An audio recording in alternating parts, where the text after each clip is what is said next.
us a number of documents that I believe are from the website. The state does not have a problem with some of them, but I think we're just looking at them now. There are some that we are going to object to. I believe, and Ms. Elise can correct me if I'm wrong, but I believe, well, all of these documents, of course, are hearsay. There are questions that were apparently put on the website by unknown seekers, I suppose, or unknown people who go to the website. We don't know who they are. Certainly, Ms. Elise is not going to lay foundation for that. We may not have a problem with some of them. I don't know that Ms. Elise was the person who provided all the responses, although she may have out of the court that she is the one who responded. I don't know that for a fact. So some of them we may be okay with. But that's my understanding that they're going to kind of go through documents from the website today. Your Honor, okay. Go ahead, please. Sorry. Okay. So I have done an overview of the major themes of the trial, and it seems to me I have major themes. One of the major themes is lack of criminal mindset and knowingly. And so what I actually said to the public, what the Temple said to the public in 2008, 2010, 2011, which was consistent all the way through, it's not my intention to, I have one email that I want to read verbatim because it's me explaining why we're not prostitutes, why it's different, why we can't be on that website. It's very detailed, and it's from when I very first moved to Arizona. And it's a page and a half, and I think it's worth hearing because it's what I actually said about why we're not prostitutes. And then the frequently asked questions portion, I wanted to, after introducing myself to the jury this morning, I wanted to enter that. It's already a discovery, but Mr. Green is going to ask me those very basic questions that we get from the public, and I'm going to answer them in real time. And these are to show consistency. Like I'm not gonna read those. I'm just gonna. That would be like I give testimony today, and then this shows that what I'm saying hasn't changed for all this time. That's the foundation. All right. So, Ms. Elise, are you going to be moving these exhibits into evidence, or are you just going to use these documents to refresh your recollection as Mr. Green asks questions? What I wanted to do, Your Honor, was move them into evidence and have Mr. Green actually ask me the questions that the public, and the reason I'm doing it, there's a few reasons, but one of the reasons I'm doing it now is these frequently asked questions in this one email very clearly states from that time period what I was saying about why we're not prostitutes, why it's different, our status, all those things are in these documents. They have had the website, obviously, before the raid even, so they know the FAQs. They actually said that we were hiding our sexual intentions, that the website didn't have anything sexy, and I think these frequently asked questions certainly address that that's not true. Just to be accurate, Judge, the state was in possession of some of the FAQs. They were all the ones that were on the site, and Detective Campbell printed them off. Many of these we have not seen before and were not printed off by Detective Campbell. I don't know if they had been taken off by someone at the Temple at some point, but we did not have all of these. We had some, but not all. Okay, let's just take a moment then. We're going to allow the state to look at the documents that they're going to be objecting to. And so, depending on what kind of foundation you may lay, and the court will rule, or you can just decide that you will use those documents that they object to for the purpose of refreshing your recollection in the event that you don't recall the information when Mr. Green asks you. Yes, Your Honor, that's fine. I'm happy. I believe that my answer today, live in court, will match what's on those documents, and I haven't even reviewed them. That's how confident I am of my theories and my doctrine. And Your Honor, I don't think it's been made clear that her intent is not to read the answers contained in that exhibit. Her intent is for me to just ask the question that is contained in that exhibit, and she is going to give an answer to that question.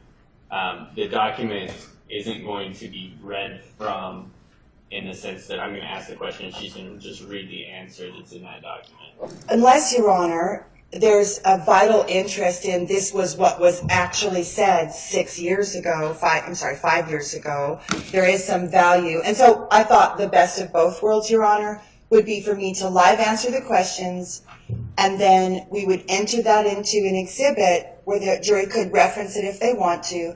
And if they find that my answers don't match in any way, they could certainly bring it up, but I don't believe that's what will happen.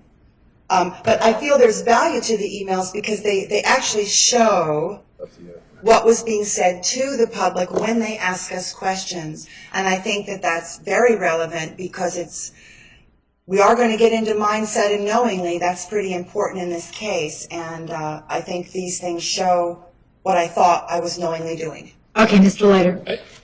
If you just give me just a couple of minutes, I did want to review all of them, Judge. If the state agrees to allow these in, this idea of asking the question and then having Ms. Elise's answer 5 years, the state would object to that. That doesn't seem appropriate. There certainly isn't foundation for who even asked these questions. So if the documents come in, I think Ms. Elise can discuss the documents and discuss the questions that were asked of her, and in her capacity as head of the Phoenix Goddess Temple, she responded to some inquiries. In regards to what I believe is the document she wants to read verbatim, the state would object to this particular document, Judge. Looks like it was authored in, at least there's a date on here, August 30th, 2008, and it appears to be a copy of, or at least the header indicates it was sent to the Erotic Review, but it's not an email. We don't know if this was actually sent to the Erotic Review. Mr. Green, from the document I have, it's not clear that it was in fact sent. What is clear that it was a letter authored, apparently by Ms. Elise, in 2008, in which she's referencing kind of her beliefs and what the Phoenix Goddess represents and what she wants to do with ads that she is aware of on the Erotic Review. I think that's fair game, and that's certainly come up that Mr. Green or Ms. Elise can author a question regarding what she did regarding TER, but the state would object as hearsay in terms of the entire document. She can testify, and that's how the process works. Not reading things that she wrote 5-7 years ago. It's her testifying about what happened. And that would be, the state would object to this particular document. And I'll review these other ones, Your Honor. Okay, so Ms. Elise, the state is saying is that you can still provide the information to the jury, and you can essentially look at that to refresh your recollection and tell them the information in there, but their objection to the actual document coming in. Your Honor, I can provide, I can show right now if you want to give me the time, I will pull it up and show the day. I don't know, there may have been a problem. I had a different volunteer helping print yesterday, but that is an actual email. I have no problem proving it. I can do it if you want to give me a couple minutes. I'll pull it up. So for them to say that I didn't author it and send it to the Erotic Review, they're the ones who made a big deal about the Erotic Review already, that we had reviews on there, and it already came up in prior testimony. And actually, what came up in prior testimony, Your Honor, was a different letter to the Erotic Review that was written 2009 after this, saying, take it down. And so this is my original correspondence with them saying, we don't want to be on this site, even though it'll make us very busy if we were on it with good reviews. We don't want to be on. There's a number of things in this document that directly answer the state's charges about money, intention, how we work. Okay, so you're aware the state's going to object, so I will hear it foundation, and then I will rule after I hear it foundation whether or not the objection will be sustained. But just so that you're aware, you can still get the information, and even if the document doesn't come in, if, for example, you can't lay appropriate foundation, then you can still get the information in through question and answer, all right? Thank you, Your Honor, and I will lay foundation because when I actually did something in the name of the Phoenix Goddess Temple, I am standing behind it, and I think the jury should see what I was thinking in that time period before everything was lost. So thank you very much. Okay. All right, so let's, we'll give you 5 minutes, Judge. Sure. Randy, would you let the jurors know that we have not forgotten them? We'll be with them shortly.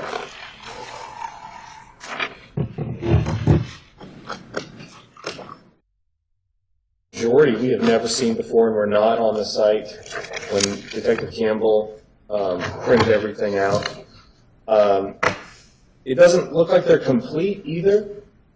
It seems I'm going to ask Ms. I think it's appropriate that she at least lay foundation as to where these came from. And there's a number of questions that are asked is sort of a cover page of questions in the frequently asked questions section, many of which we don't have, that are not contained here. So I don't know if this is just ones that Ms. Elise chose or they're incomplete. So we're not going to object to these, but I think it's appropriate that she lay foundation as to where these documents came from. So that's exhibit, for my purposes, that's I don't even know exhibit. if, I'm sorry, yes, Judge, it's State's Exhibit 236. All right, so exhibit 236. So you'll need to lay foundation. They probably are not going to object, but you'll still have to lay foundation. Thank you, Your Honor. And if there was an error made in the person volunteering to print that I only caught this morning, and I don't know how frequently asked questions could have changed after September, but I am willing to, every one of these came from the Wayback Machine Internet Archives, which is our only access to the website because it doesn't exist anymore. And so there are date stamps in the top of every single one that shows it was pulled from the Internet Archives. I mean, almost everything I have is from the Wayback Machine Internet Archive because I don't have those things anymore. I hear what she's saying, but there is a sticky note that says not in the Wayback Machine. So I'm not sure what that means. I don't think it's appropriate, frankly, to have. No, I'm sorry, the question was in the Wayback Machine and the answer's not in there because they only archive X number of pages deep. So I'm willing to discard everything that's dated from December because I actually caught that like on the way in that there was some that had been December of 11 and I'm like, well, that shouldn't count. So I'm just going to right now just remove everything that has any date that's later than September. I don't believe that would be appropriate, Judge, because this is as complete as we're going to have of questions that were on what the Wayback Machine and how that operates is frankly still unclear to me. But if Ms. Elise wants to put forth some of the questions, it needs to be in as complete a form as we currently have, which appears to be everything printed out here. Certainly more complete than that was printed out by Detective Campbell previously. So if she wants these were what was on the website. Ms. Elise obviously responded to them. I believe she was the one who was responding to these. So I would want it at least to be complete, Judge. That's what states. Okay. Your Honor, every single, and I can only use that my daughter did this and she's thorough and I said, did you do all of them? She said yes. And then she informed me that some of them, the question was there, but when you click the question, the answer was not there. And that was not because the temple didn't have an answer. It's because the Wayback Machine only archives so many pages deep and then it stops. And I would agree with my experience using Wayback Machine. I agree with Ms. Elise saying sometimes you will have an incomplete picture. But of the ones that have been provided, I think it's appropriate to have all of them because that's what we have.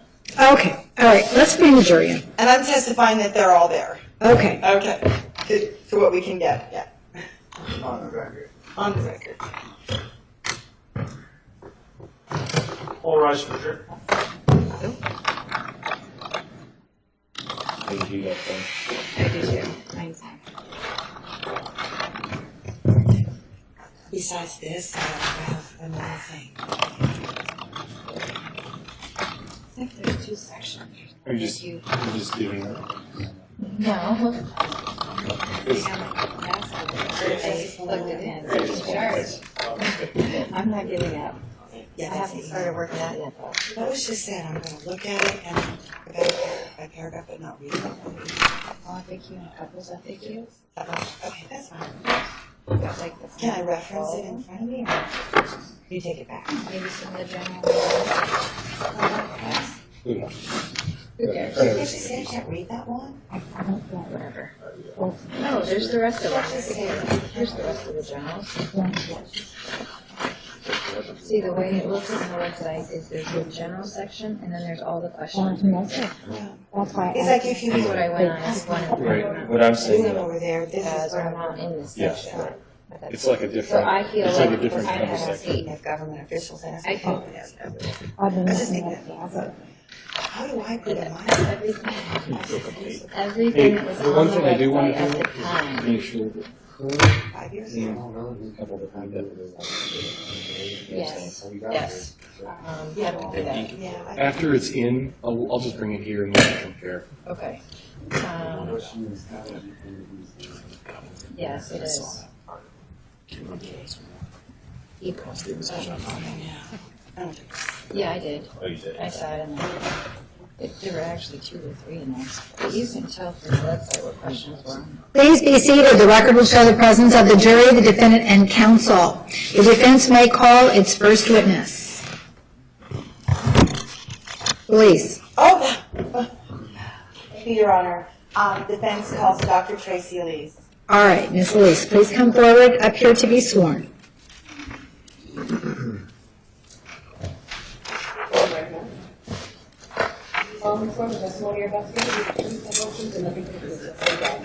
So help me God and guys. Yes, I do. Please walk right around here and have a seat.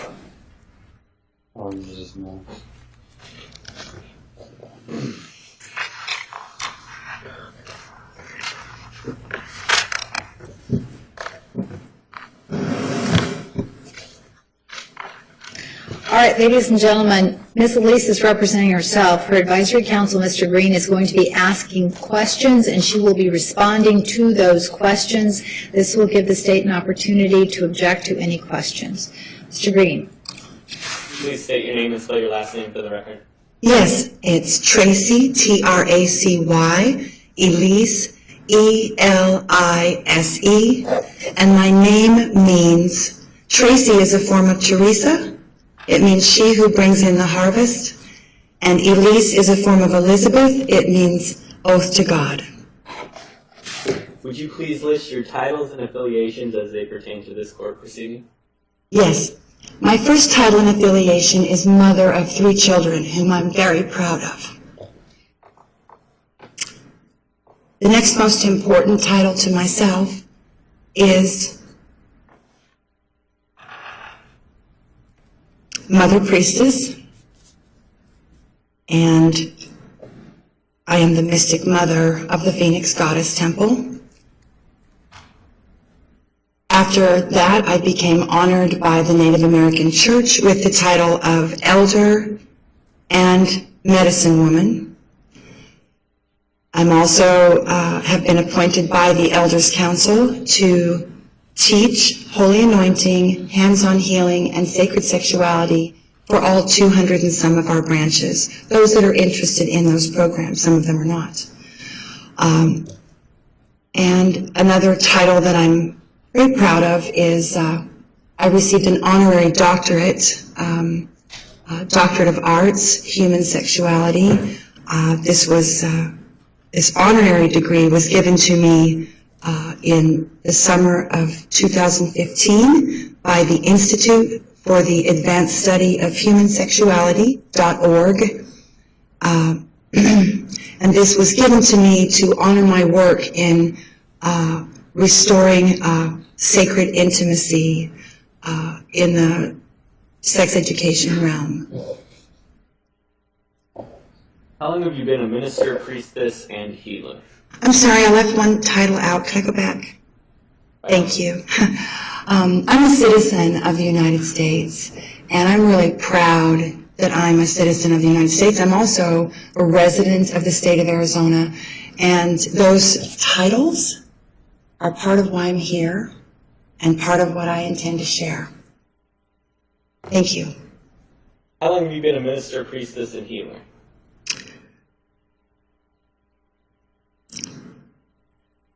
I think I was born doing ministry because it always made me feel so good to help someone else.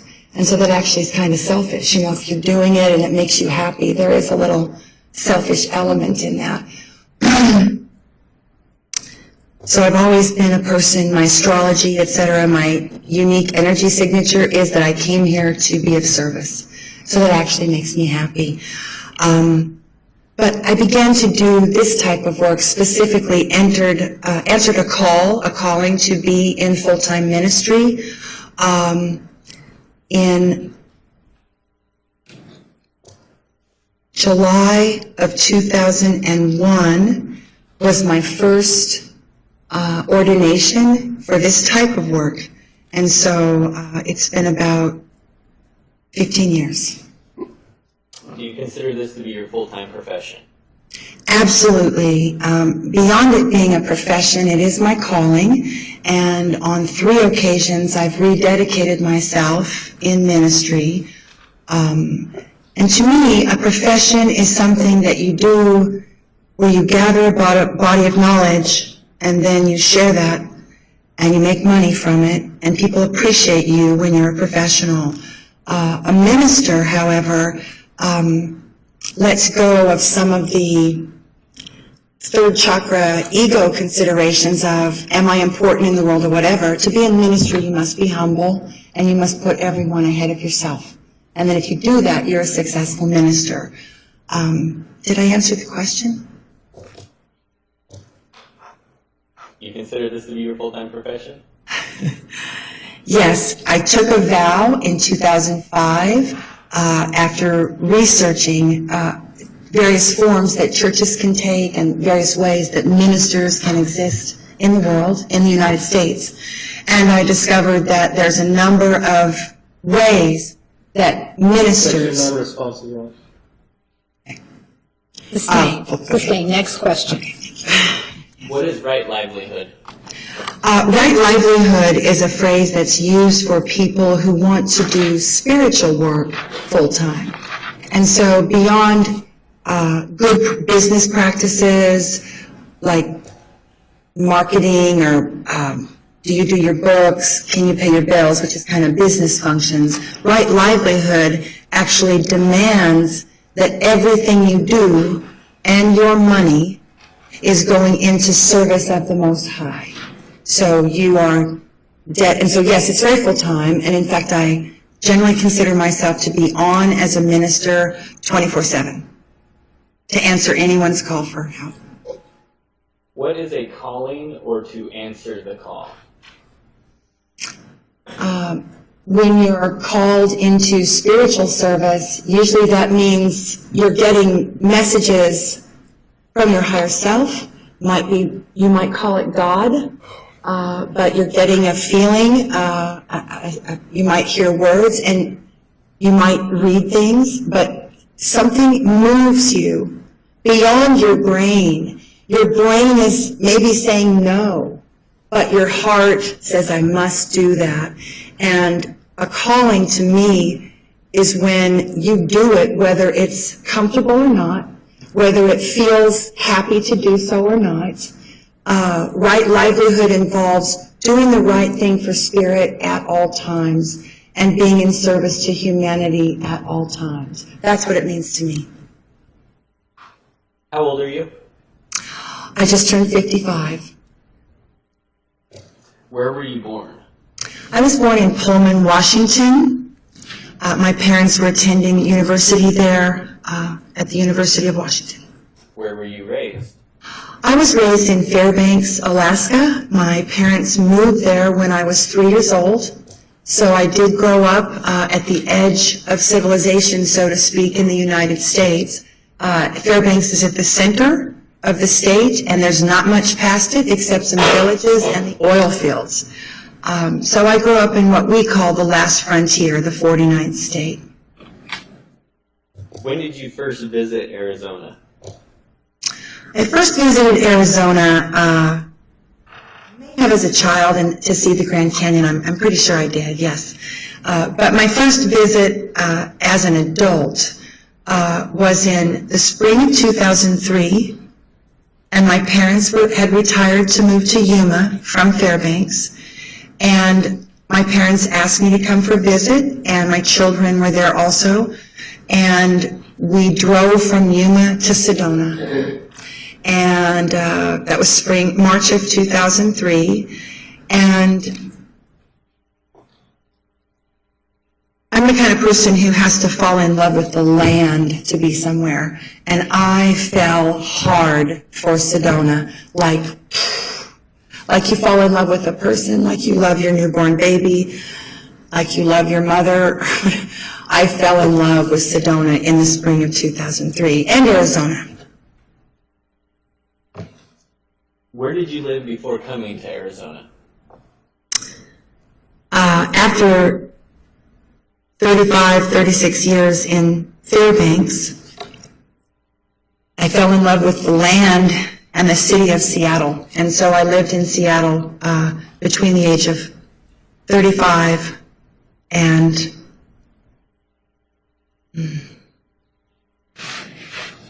43, I believe. Why did you move to Arizona? I had been involved in a sacred sexuality community in Seattle. It was very small. It was just kind of just getting going. And I had built something with other people that was known as the Mystic Healing Arts Center. After I realized, after the trip to Sedona, I began to work on, I was inspired to do everything at the highest possibility. And so when I got back to Seattle, the Mystic Healing Arts Center then became the Light Body Temple. And that had to do with some healers that I had seen in Sedona during 2003. And so I was in Seattle.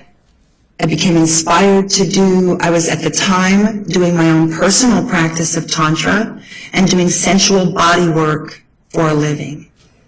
And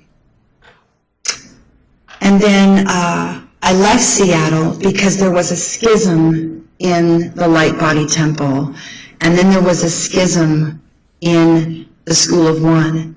And the word schism means it's a spiritual body, a congregation, or a group of people who are gathered around a spiritual idea, and a schism is when some of them go this way and some of them go that way. They literally, the church that was one becomes two churches, or two groups.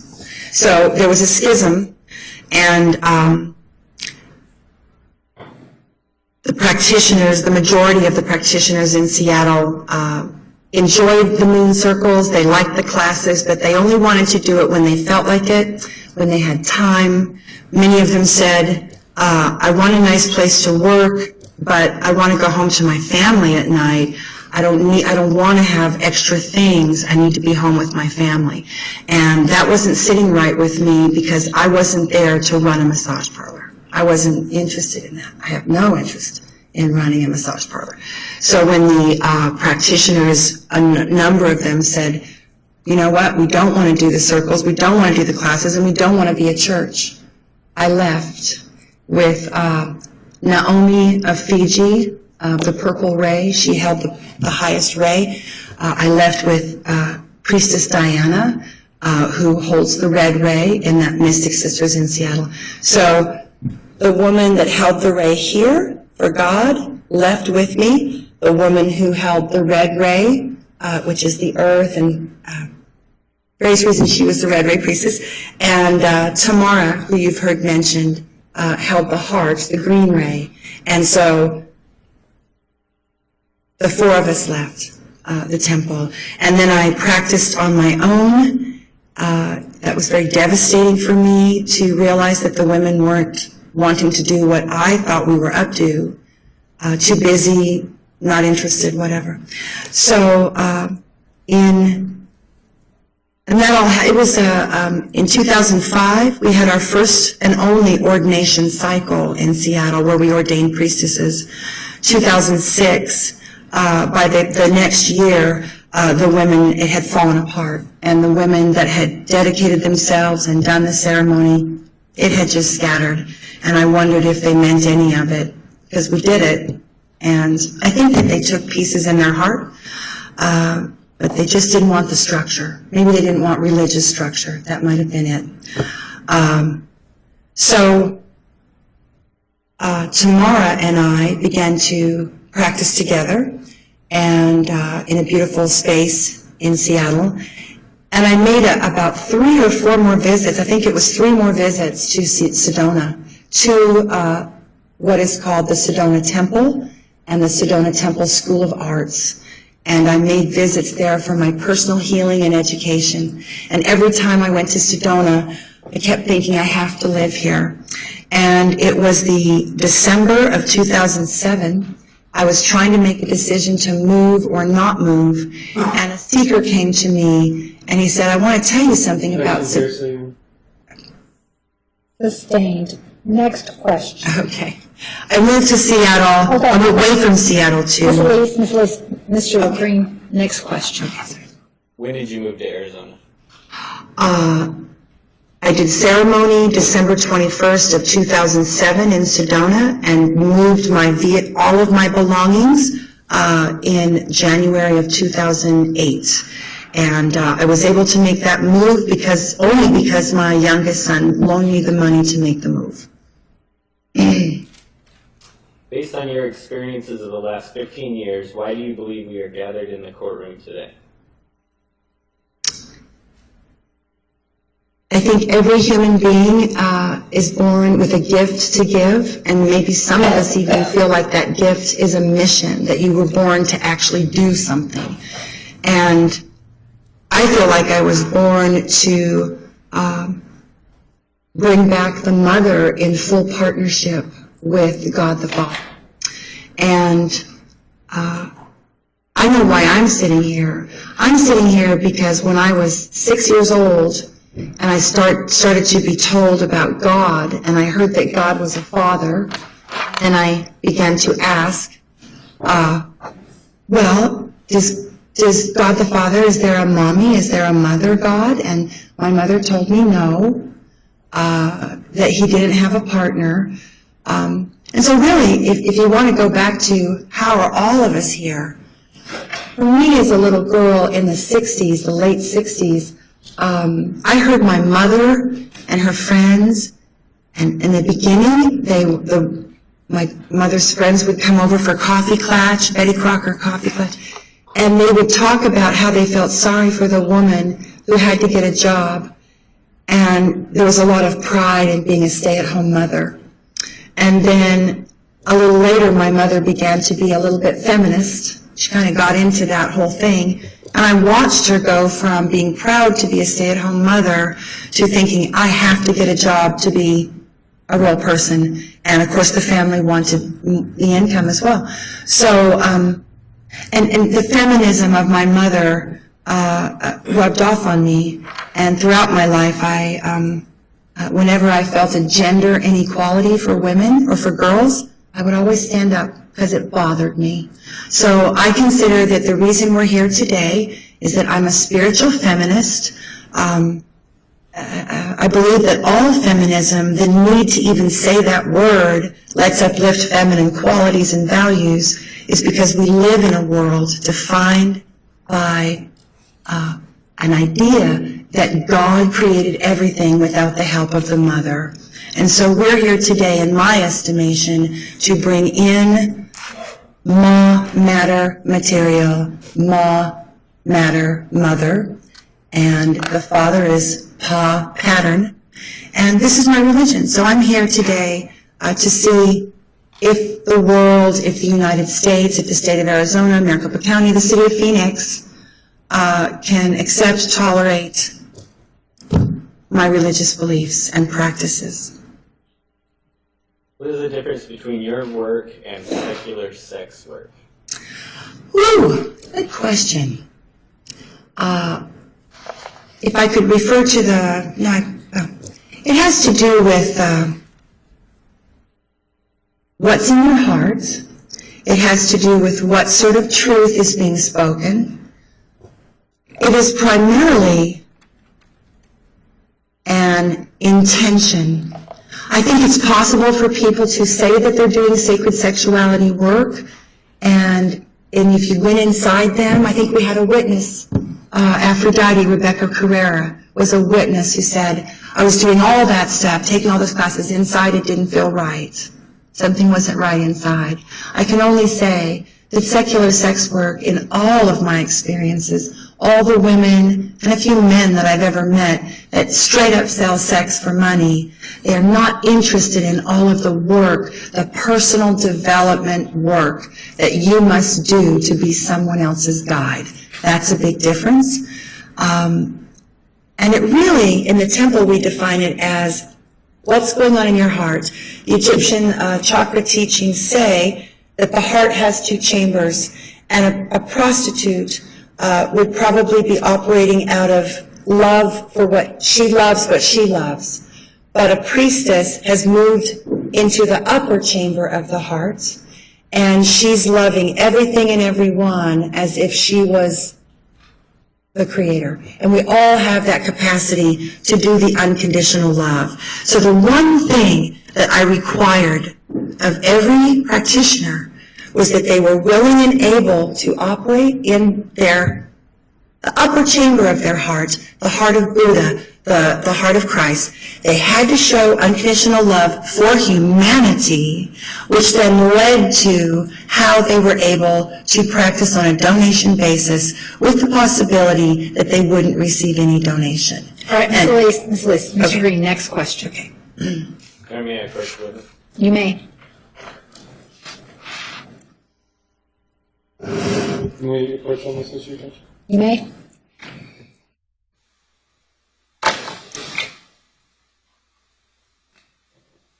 Ms. Elise, why don't you come down to participate in the bench conference?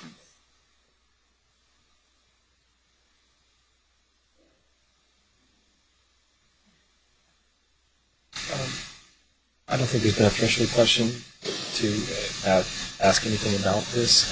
The state's going to, as I've already said, is going to object on hearsay grounds as well as relevance grounds. The document specifically appeared to be authored in 2008. The time period of the indictment is January 1st, 2010 through September of 2011. So whatever she may have written in 2008 is not, state position is not relevant to these proceedings. Also, the way hearsay works is that Ms. Elise can't read from a document that she may have authored. The state can offer statements of a party opponent. The state is not offering this document. She just can't read whatever she wants about whatever she has previously written. Okay, I believe it's relevant, Your Honor, in so many ways, but in particular, the door has been open for this piece of evidence because already admitted into evidence, I believe, is another letter from 2009, and I believe I went over this with Janet Craven, but it was an email asking them to remove, it was from 2009, asking them to remove the erotic review. And the erotic review, Your Honor, is probably the largest escort massage parlor review board in the world, certainly in the United States. It's huge. Just sort of requires just... Okay. I believe that me taking a stand with this organization and the reasons for doing so clearly delineate my mindset, what I thought I was knowingly doing, not knowingly doing. The door has been open for erotic review. They're bringing in all this back page. Why can't we talk about erotic review? Because everything that the state's referenced is in the time period of the charged indictments. This is a year and a half before the charges even begin. The email Ms. Elise references was not in 2009. In fact, it was in 2010 again during the period of the charged indictment. Okay, so Ms. Elise, here's what I'm going to do. I believe this is hearsay. I'm not aware of any exception to the hearsay rule that would allow the court to admit this if there's an objection. There is an objection. So you can testify about the contents of what's in here as relevant, and if there's an objection to a specific question, so you may want to tell Mr. Green the questions that you want him to ask so that you can provide the information to the jury. Okay, I want to prove that this was sent. I want to prove when and how and why. You can testify to that, and as long as there's no objection. If there's an objection or if the state disputes that, then there may be another basis for admitting this. I was going to suggest just maybe tabling it and going on to our next thing since there's so much. That's up to you. If you want to do that, I'm going to talk to Mr. Green about this at the break.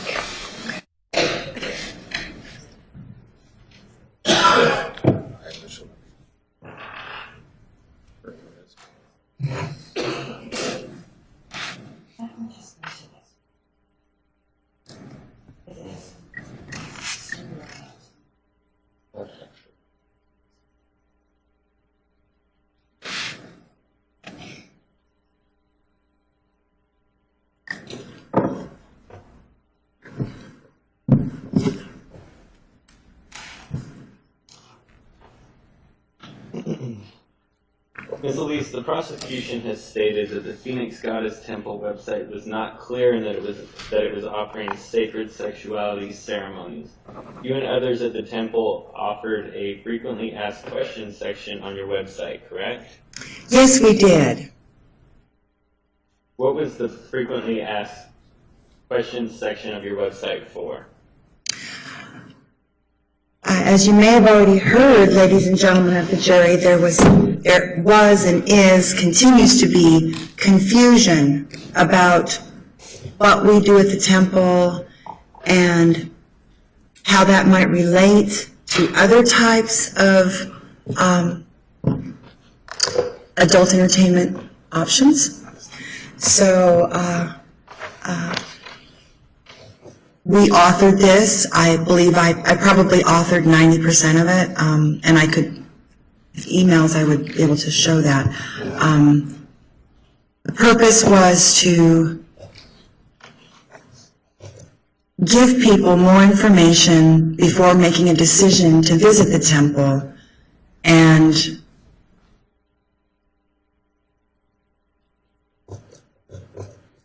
to screen out people who weren't interested in our language, procedures, and thoughts. Because when you get into those questions, if you're thinking a certain way, the questions won't make any sense. If you're thinking another way, the questions make sense. And so it's part of our screening system, actually. May I approach the witness? You may.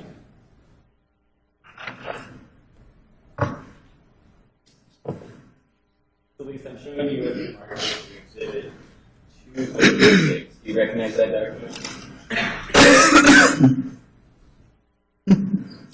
Yes, I do. How do you recognize it? It has the logo header of the Phoenix Goddess Temple. It also has the date of September 2011. And looks like our website. Is this a document that you provided? Yes, it has been provided, yes. Does it relate to the frequently asked questions section from your website? It does. It probably covers, a large number of the kind of basic generic questions that a person might ask when they first come across the idea, oh, there's a goddess temple, a tantra temple. There are questions that consistently get asked over and over again by many people. So that's what this would be representative of the most commonly asked questions. And are some of those questions, do they relate to concerns that individuals would have in relation to the type of work that was being performed at your temple? Yes, there's descriptions on what you might expect. There's descriptions about how we handle money. There's descriptions about sometimes where a modality, an approach to healing, it might say where that comes from, a specific reference. Someone might say, what is a white tigress? And so we got a lot of calls about that, so we answered a question about that. So sometimes it's specific to modalities, sometimes it's generic questions about visiting the temple. We had a special section for couples questions. We were doing everything possible to get couples to come in. Have I answered the question? Who authored the responses to those questions? I would be the person who authored the responses to the questions. I cannot say 100% under oath that other people did not at times author those answers. However, I accept responsibility for everything on the website. And that exhibit number that we're describing, or that we're talking about, those answers to those questions were authored by who? By myself or by someone at the temple, and it is it's possible, but extremely unlikely that anything got published on an FAQ without me seeing what. If someone else did answer a question, I would have for sure seen it before they published it. All of these emails would have been sent via email to the webmistress so they could be published. So there are emails supporting that because they couldn't have been posted without the webmaster's participation. The defense moves to admit exhibit, I can't remember the number, 236? 236. 236. Any objection? Judge, I object just to the foundation in terms of where these specific documents, Ms. Elisa's referenced at length, frequently asked questions on the website, but where the ones in front of her came from as... Would you like to voir dire the witness? I'm sorry, Your Would you Honor? like to voir dire the witness on foundation? That's fine. All right, you may. Ms. Elisa, in front of you is Exhibit 236. Where did those documents, the ones that are specifically in that packet, where did they come from? In preparation for my defense, I wanted to reference the public website as much as possible because it's the best record I have of my mindset, intent, procedures, policies. No, I understand. Snapshot. I understand why you did. Where were they printed out from? Okay, and then, yes, and then over the years, our website has been attacked a number of times, so we just don't have this website. So this is what's called the Wayback Machine Internet Archives.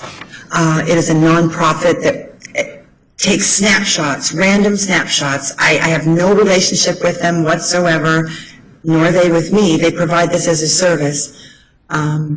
And they do take donations. They're a nonprofit. And they basically take random snapshots and store them. They consider themselves the Internet Archive.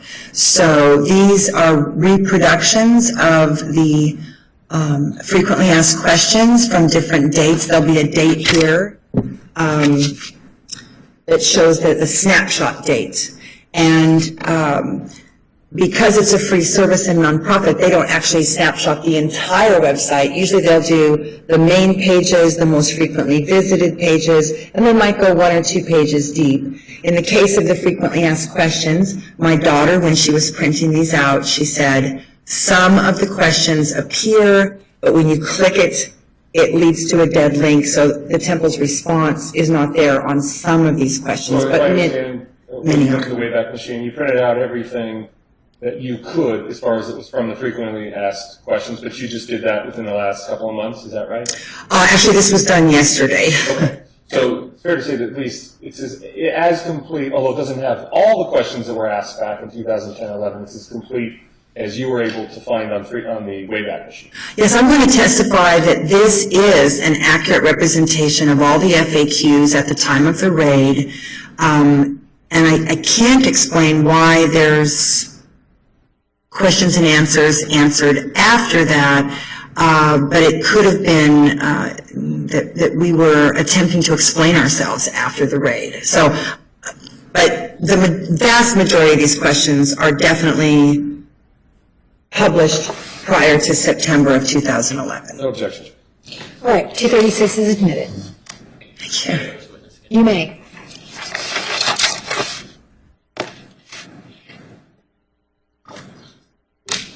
And as at least we're going to kind of discuss this exhibit 236. You testified that this contains questions that individuals would submit to the Phoenix Goddess Temple, correct? Yes, generally these are questions that came via email, and so there'd be an email from the seeker. Someone would decide the question was important enough to answer and post to FAQs. Then it would be forwarded to someone to respond to that question, usually me, unless I didn't have knowledge of that area. And then the response would then be forwarded to the web mistress. So the question and answers were handled by a number of people before they ended up getting actually posted. All right. One of those questions included was, will my practitioner have sex with me? That's the big question of the day. Thank you. You know, if people are coming from various places when they click through on a web, they're on the internet, so they're on the website, and they're clicking through to the website from many places. On a few occasions, we analyzed where the traffic was coming from, and most of it was coming from Backpage. It was coming from other places too. Searches, Google Internet searches for terms, our church listings. We had a variety of things in the super pages. But I'm sorry, I just lost my train of thought. I'm sorry. Oh, heavens. And so this is probably one of the most direct, most frequently asked questions, not by people who go there for the kind of healing we offer, but by people who are urgently needing to be received. They're hoping, praying that they're going to go have sex with someone. And so when they ask that question on the phone, in an email, on an FAQ, that's our first opportunity to teach. And one of the things that is the saddest thing about working at the Phoenix Goddess Temple is how many men could not access anything feminine without the use of money. And this is something that made us sad, actually. All right, next question, Mr. Green. Oh, I didn't answer the question, Your Honor. Well, then answer the question. Okay.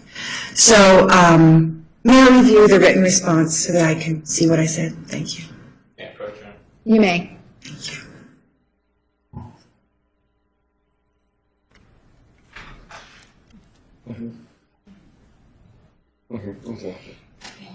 Okay, so the first thing that we would say to someone asking that question, we would assume that they are coming from Backpage.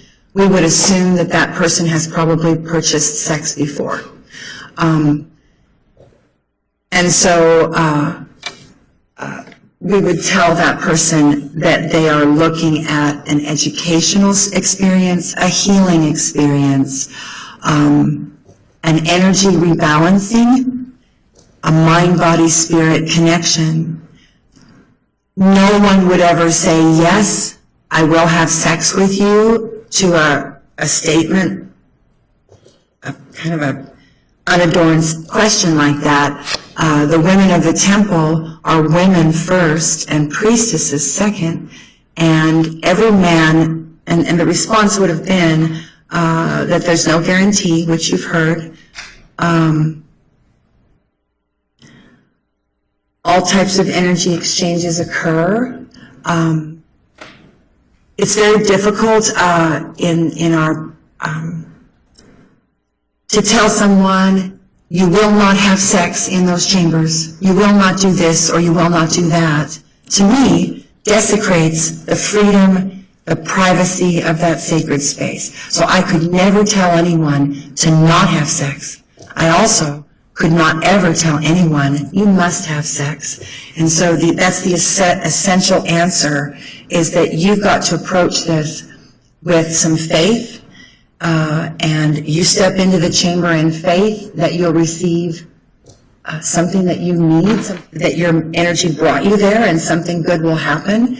And the practitioner operates in faith that they will be supported when the ceremony's over. And so the question of, will the practitioner have sex with me,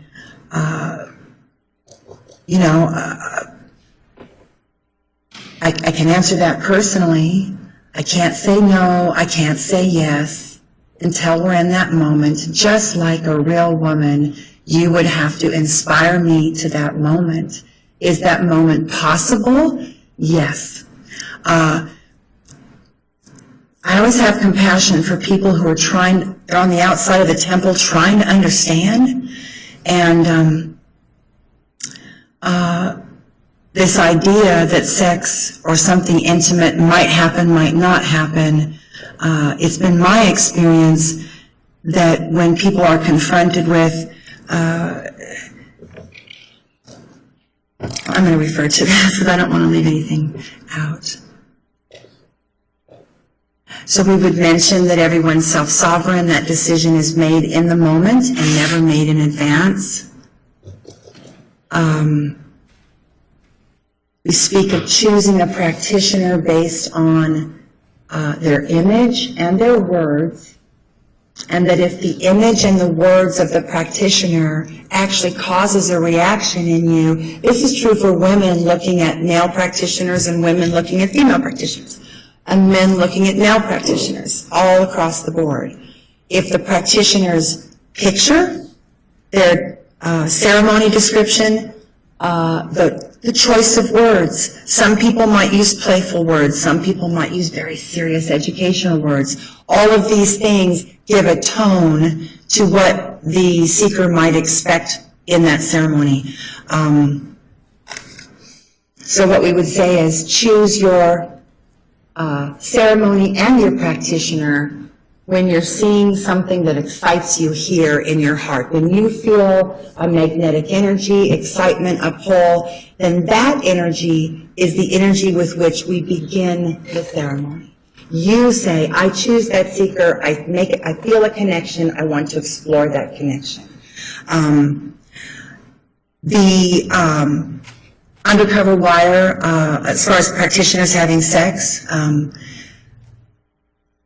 I believe I said to, Sustained. Next question. yes, I'm sorry.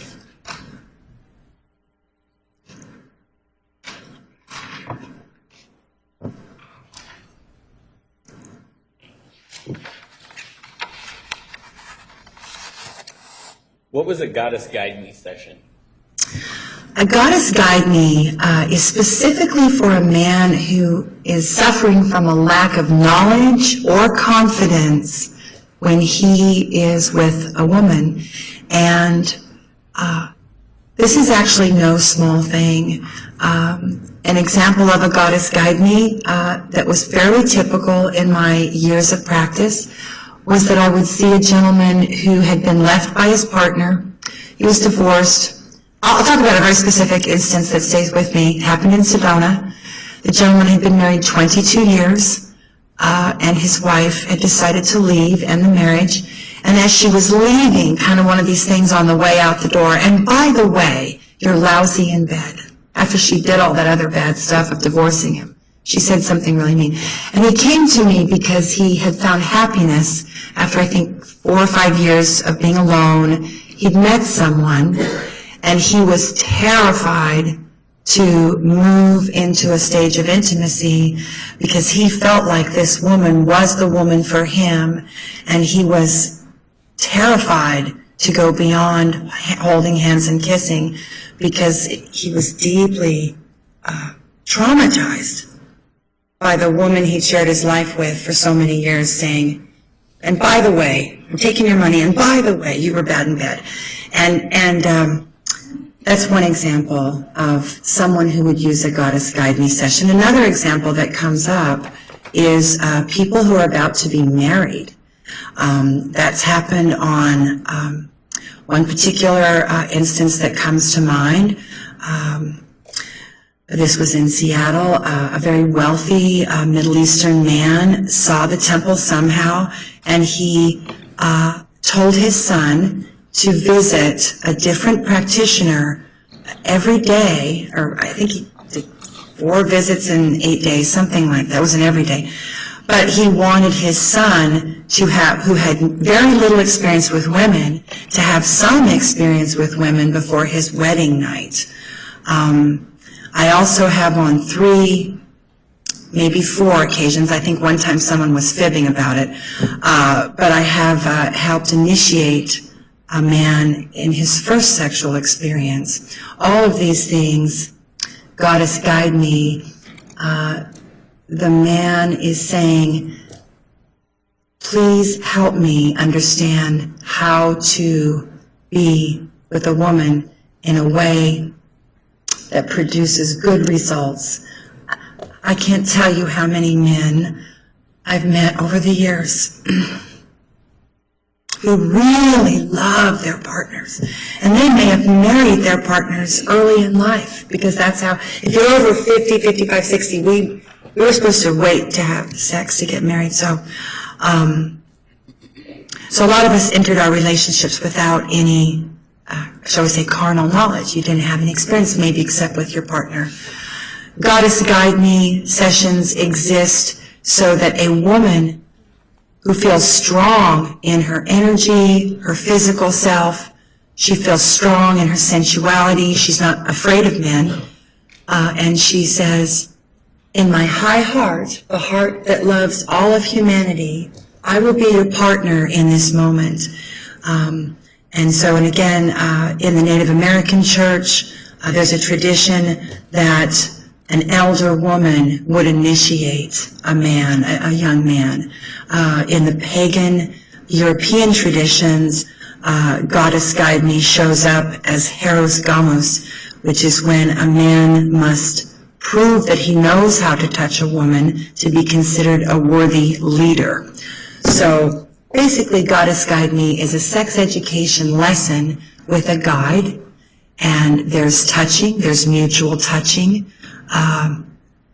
I think Detective Campbell testified that Tamara Brusso, who was wonderful at Goddess Guide Me, she had a gentleman who was advanced in years who'd never been able to see his partner without her clothes on, and in particular had never seen her yoni. And the goddess guide me in that case involved sharing herself, sharing her physical anatomy, and letting him look at it so that he understood what was happening, and maybe find the difference between the clitoris, the pearl, as we say in the temple, or the urethra. The last thing I'll say about Goddess Guide Me, many men want to be good lovers. And unless they've had the good fortune to fall in love with someone who's also a good lover, they may or may not know what they're doing.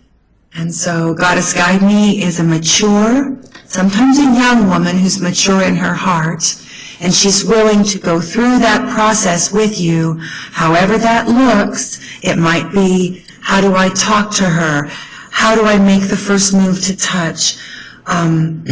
How do I seduce a woman I'm now really into at work? I remember early in my career, there's a gentleman who worked at the post office. He was very in love, big crush on a coworker, and he said, I know she wants to connect with me, but I'm scared, and I can't imagine what my next move is going to be. And he had been receiving tantra massage, whole body healing with me. I don't use the word massage. I say that because in the outside world, people call this tantra massage.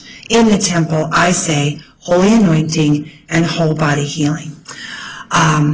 This young man was in his late 20s, and he... Your Honor, I just would ask that the additional... Yes, Ms. Elise, next question. Okay. You were on Eros listed as GFE. Does that apply to all goddesses? Okay. And so there's this huge world. I'm going to say millions. I don't know if you take all adult entertainment, it's definitely billions of dollars being spent on various forms of sexual entertainment, sex education, mostly sexual entertainment. I'm sorry, I'm sorry. One more time. Repeat the question. You were on Eros listed as GFE. Does that apply to all goddesses? Thank you. So, Eros is an internet site that offers escorts, body rubs, and tantra. And when I was in Seattle, I have emailed that Bruce's I got them to put tantra in as a category. Now, in the world of escorts, body rubs, there is a term used called GFE, and it means girlfriend experience. And my knowledge of that was always that the woman would treat you like she cares about you, and she very well may care about you, and in that moment she's going to pretend to be your girlfriend. Now that's the old-fashioned way of looking at it. That's the way I understood it for years and years. Later I came to understand there's a lot of code words in the adult entertainment world, and GFE, girlfriend experience, in the male shopping for a sex experience, the code, believe me, I was astonished, the code means that you will have unprotected sex. So that question had two parts to it. Was that person asking if someone will have unprotected sex, which we already answered that. We don't know if you're going to have sex or not. Can you live with that? And then the other meaning, which in women who've done adult work for a very long time, the original meaning meant that you cared for your partner and gave him not just you might have his favorite tea, you might always rub his feet because you know he works on his feet, so those kinds of things. You pretend to be his woman for an hour. There's two meanings. Can you give the jury more information on a sacred bath session? Okay, yes. The temple had a chamber called the Pearl of the Ocean, the Holy Water Immersion. And in the ancient traditions that I study, God the Father is air and sun, sunlight, fire, and the Mother is more water and earth. And so to have a holy water immersion chamber was very important because our bodies are 75% water. We come from the ocean. That's what evolution says. Marine, Mother Ma goes back to the ocean. So we offered a variety of ways that people could go into this perfectly round white tub. We chose not to get jacuzzi jets for health reasons because when you transfer people, it stays in the jets for the next water. So and the other reason was that our holy water immersions should be peaceful and quiet, and also because they might include a variety of things. There was a holy water immersion that was done with rose petals. There was one that was done with milk and honey in the Egyptian manner. There was one that was done with Dead Sea salts. That was a detox. Those are some that come to mind, but they basically all had in common an immersion of the person in the practitioner's arms. They wouldn't do the all the way under baptism style immersion unless they were up for it. Some people might not be up for it. They were invited to go into the mother's womb, the waters of the mother, and come back out a new person, kind of like a rebirthing. So the water ceremony was very specific to the goddess because our bodies are formed in the waters of our mother's womb. And so this was a primary ceremony for baptism, transformation, showing up a new person after you come out of the water.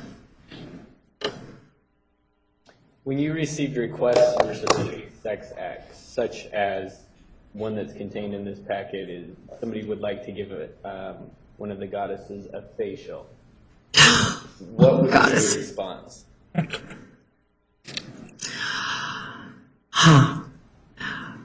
Well, this is a demonstration of how the temple is standing there in the world with our website, our building, our programs, our practitioners, saying there's a sacredness to this. And then you've got this huge world of people doing all kinds of stuff. I'm going to guess that person watches porn. Porn's a big factor in what's happening in sexuality these days. I believe the term facial as it's being used there, of course, as a woman, we're thinking someone's going to massage my face with some really great creams. In this context, I'm going to guess that they're referencing a porn term where the man releases his fluids onto the woman's face. And I actually don't know the answer. I don't know what may I review the answer? Should we hear the answer? Thank you.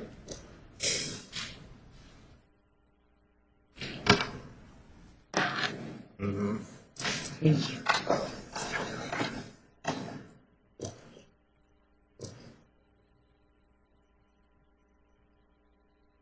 Okay, and I see that this person, I'm going to say literally millions of pages of web pages dedicated to the topic of sacred sexuality from various religious streams.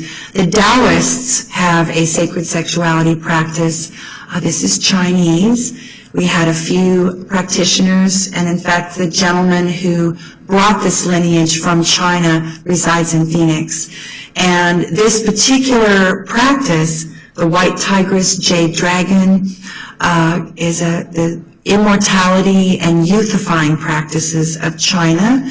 And in this teaching, the male fluid is the elixir of life, and the white tigress, it's their practice. They would never... I'm guessing this question came from some things he read about the practice, because the white tigresses do not generally have intercourse. It's all about the energy and the sacred fluid, and they want they want the fluid on their chest, their décolleté, their neck. They want the fluid there. So I'm guessing that this gentleman read up on white tigresses, lots of books, lots of information, and he was asking, can I have this porn scene with this white tigress lady? That's what I'm guessing the question is. And it looks to me like we said, no guarantees, do some more research. You may.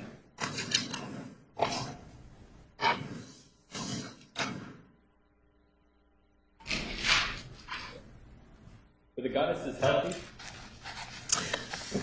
Is that, are the goddesses healthy? Yes.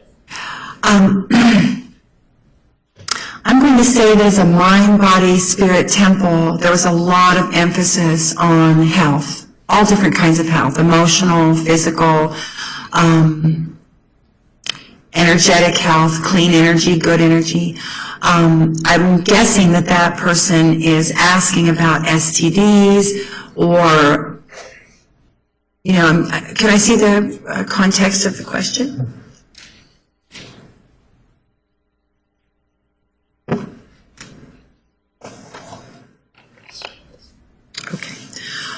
Okay, so, yes, anyone who would show up at temple exhibiting any kind of illness, low energy, depression, coughing, sneezing, any kind of thing that where they didn't look healthy, vibrant, they would have been talked to.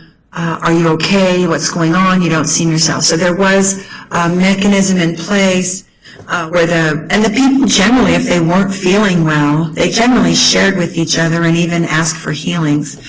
I'm going to address specifically if this person, yes, this, we say that we do not monitor anyone's personal health records, and that we ask that anyone who's obviously ill should not practice in temple, nor would we want our guests to come in obviously ill. And we talk about that, Your Honor, if, is there any way I can read this little part or not? We're going to take the meeting recess, ladies and gentlemen. We'll see you back here at 1:30. 1:30, please remember the admonition. All rise for adjournment.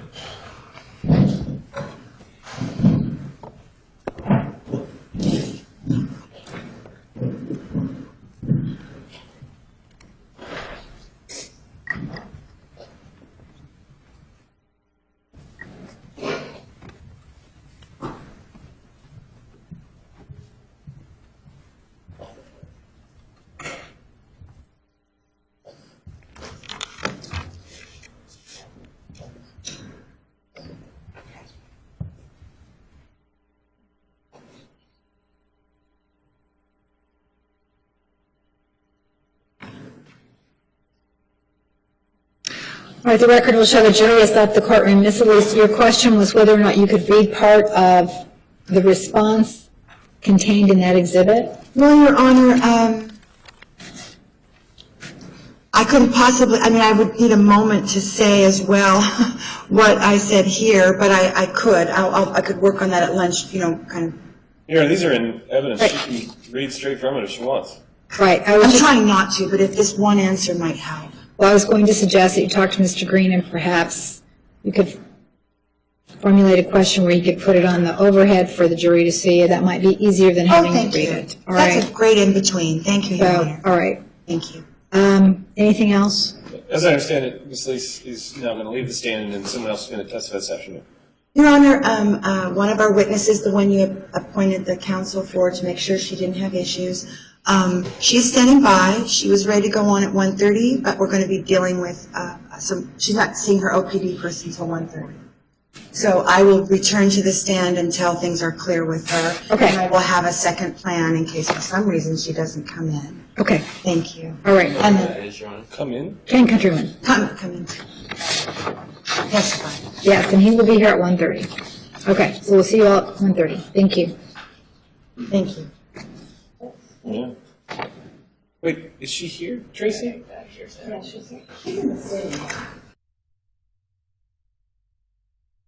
record will show the presence of the defendant and all counsel. The record will also show the presence of Ken Countryman, who was appointed by the Office of Public Defense to represent Jesse Christian, also known as Janae Thornburg. Mr. Countryman. All right, well, I guess there's three issues in this case. One, I don't know, there's some speculation or statement that my client might have a warrant, so I'd like to know whether he has a warrant, if it's out of state, whether it's extraditable, so I can advise her on that. Anybody have any information on that? I should have information momentarily. We're waiting to hear back from our office on that. Share date of birth and all that? Yes. Okay. So that's issue one. Issue two, the information I have from the state is that my potential client was involved with the temple in some limited capacity, which may subject her some exposure. I would need to see the specific documents that they are saying that they have this exposure on. The defense is claiming the statute of limitations has run because this is past a year, but I would have to advise her on any potential felony exposure because you know, the state could charge fraud scheme or a whole host of other statutes that are felonies, and statute of limitations 7 years, and these acts were alleged to have happened in 2011. So I can't advise my client to testify before I see those records and talk to her about exactly what she did, unless the state's willing to give her immunity, which we'll certainly take, and she can go and testify. Ms. Elise. I'm going to work on being brief, Your Honor. The profile of Ms. Christian's interaction with the temple matches that of dozens of people who came in, taught, maybe did 1 or 2 appointments, and left. They literally came to teach. If they were to bring any kind of charges against her, then they would open up dozens of teachers who had the exact same profile, who guested for a short time, taught a class, maybe did 1 or 2 appointments, and left. And pretty much our entire relationship is there in emails for the court to consider. So for them to bring those charges would be contrary to what they've done with every other person who had a similar profile. There's no evidence anywhere in discovery, because it didn't happen, that she was part of the organizational structure of the Phoenix Goddess Temple. And in fact, she's here today to be a witness to the state's allegations that such things don't occur in other places, and that it's specific to the Phoenix Goddess Temple that we were doing something like this. She's also the relationship that I had with, it's how I became aware of the Ocklawaha Native American Church, was when she visited our place. So she has some of those, but I don't see any capacity for them to bring these charges that they're allegedly would make her not be able to testify.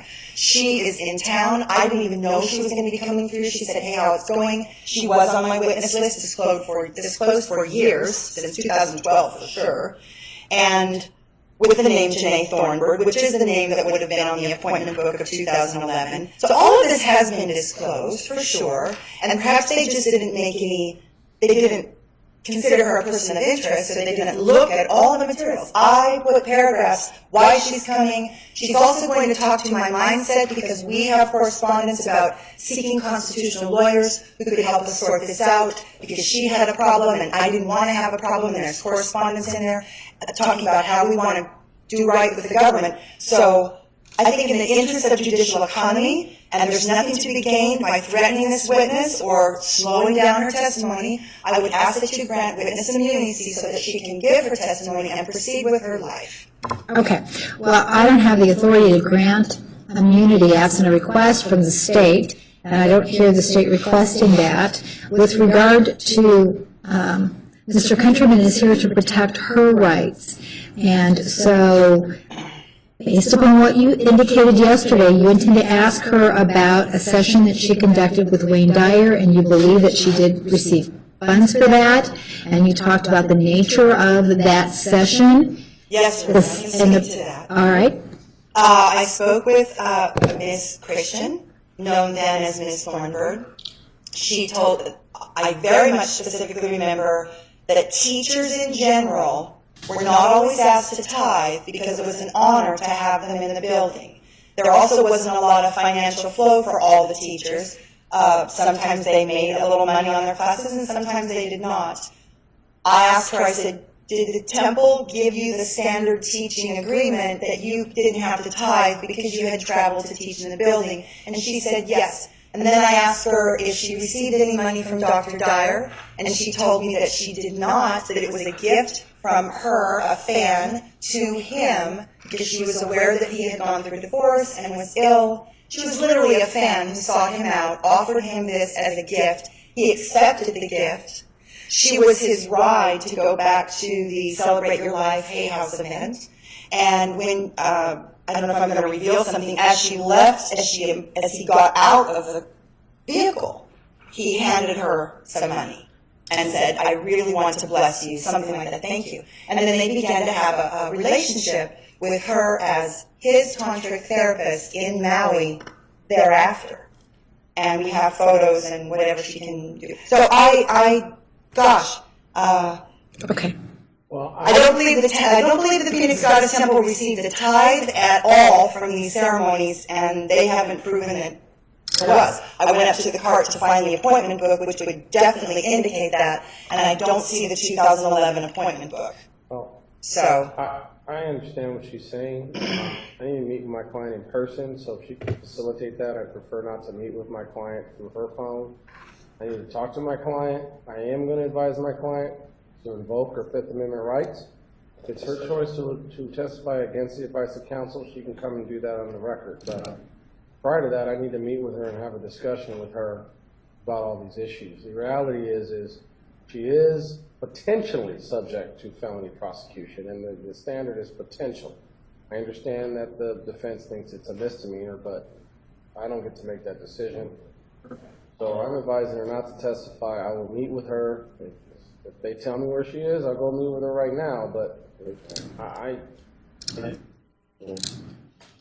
anyway, that's Okay. the last issue, Judge, is I don't know how long this case has been around, but this case has been around a long time. I represented Tamara Brusso, who was a defendant in this case, who the case was dismissed because she died during the course of the case. I don't see any conflict with this incident. It's totally separate from what my client was doing, but I just want to put that on the record in case anybody has an objection.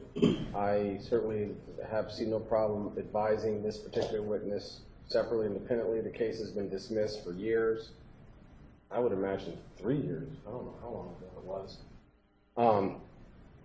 But I do want to put that on the record. I did notify both parties of that. Okay, I thank didn't you. realize this was the case you were in trial on. Okay, Your yes. Honor, I would like to address this. I hear these potential threats of bringing felony charges, but Ms. Thornburg's presence in the temple and exactly what she did, whether or not she received tithes, was always in the appointment book. It was disclosed in witness list descriptions that she was there, she did a ceremony, all of that. So I think that this thing where they might get to bring a felony now, maybe, when she fits the exact profile of all the teachers, I think this is a big sham to, whatever. She's not afraid about this presence. She just wanted to make sure there was nothing on an old charge that is still open regarding her Heart Song Healing Center. That is her concern.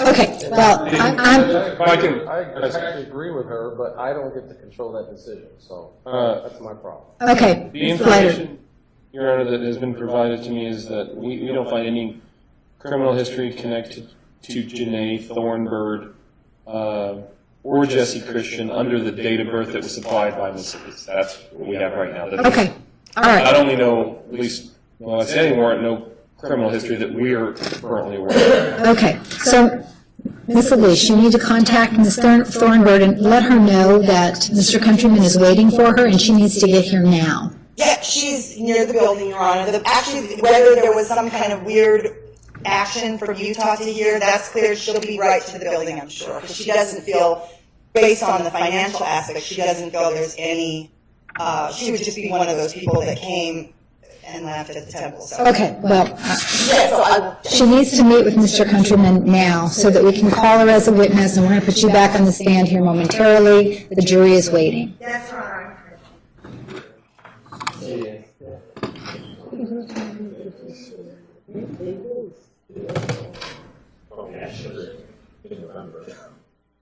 Okay.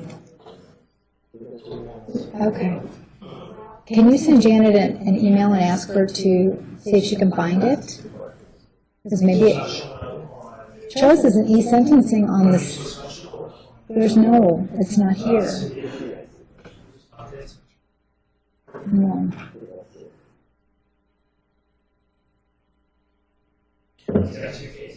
He does. And it's not under either one. I'm not saying it's but it has, it's not showing. Do you want me to have our people run it? I need to get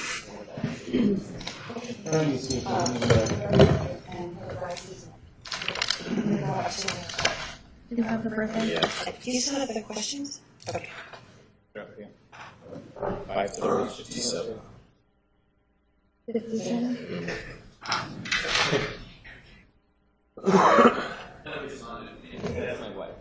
Oh, that's interesting. I just learned something.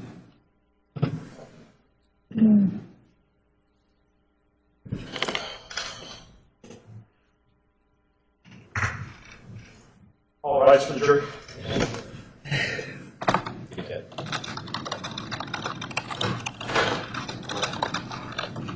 Fine, if you want to go over.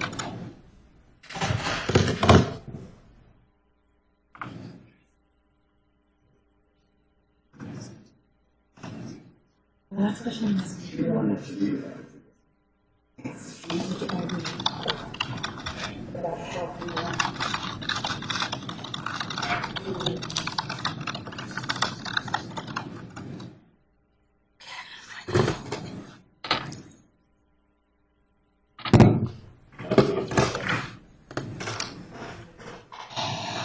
It is an answer to the frequently asked questions. Birthday?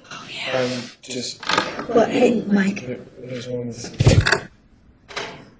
maybe I was going to do that. My Yes. It's her birthday. No, it's, I've got one that says that she's 66. Oh, she's 66. Okay. Stuff out of Utah, is the first.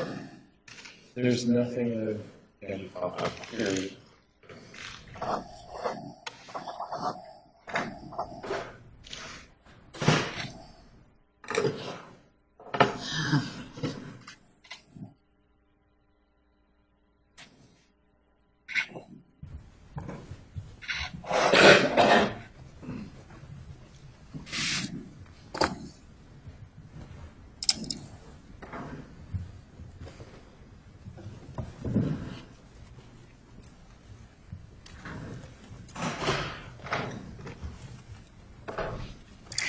Please be seated. The record will show the presence of the jury, the defendant, and counsel. Ladies and gentlemen, thank you for your patience with us. We had some matters we needed to resolve outside your presence. All right. Mr. Green, you may continue with direct examination.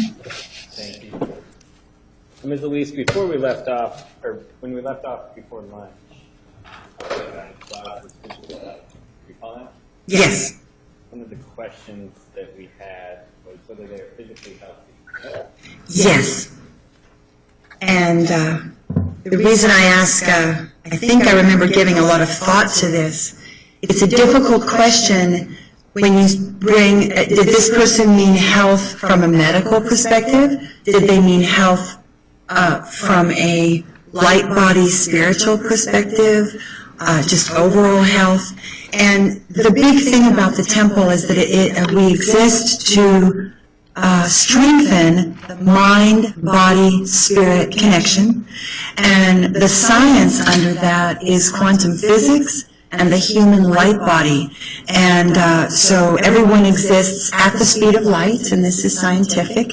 and the studies around it. Deepak Chopra is where I first read about the human light body, that we are made up of particles of light.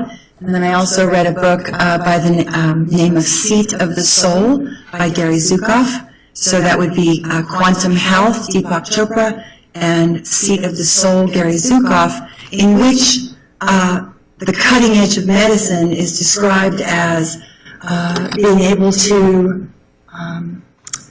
get the particles of light to reform into health, or to never die, even to have immortality. And quantum physics says that the observer creates what they see. That is what my understanding of it. And so a big thing in the temple then is to see health, to promote health.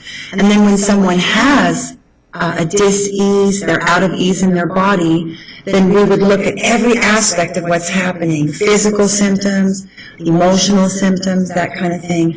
And so I think this answer, it talks about illumination from within, and that most of our practitioners are really believing that we have the power to heal ourselves in our own bodies, which is perhaps contrary to medicine, and that's why this is actually in the category of faith healing, because it actually, a lot of these benefits would only flow to you if you're open to receiving that healing. Some people say they want a healing, but in reality they're kind of comfortable with being sick. I think that's my answer, and we do recommend medically justified practice. So some people were, meticulous about germs. We had a few practitioners who just really felt strongly about germs, and I believe you may recall the testimony of Leila Swan, that she wore gloves for herself. All right, Ms. Lisa, I think you've answered the question. Thank you. Move on to the next question.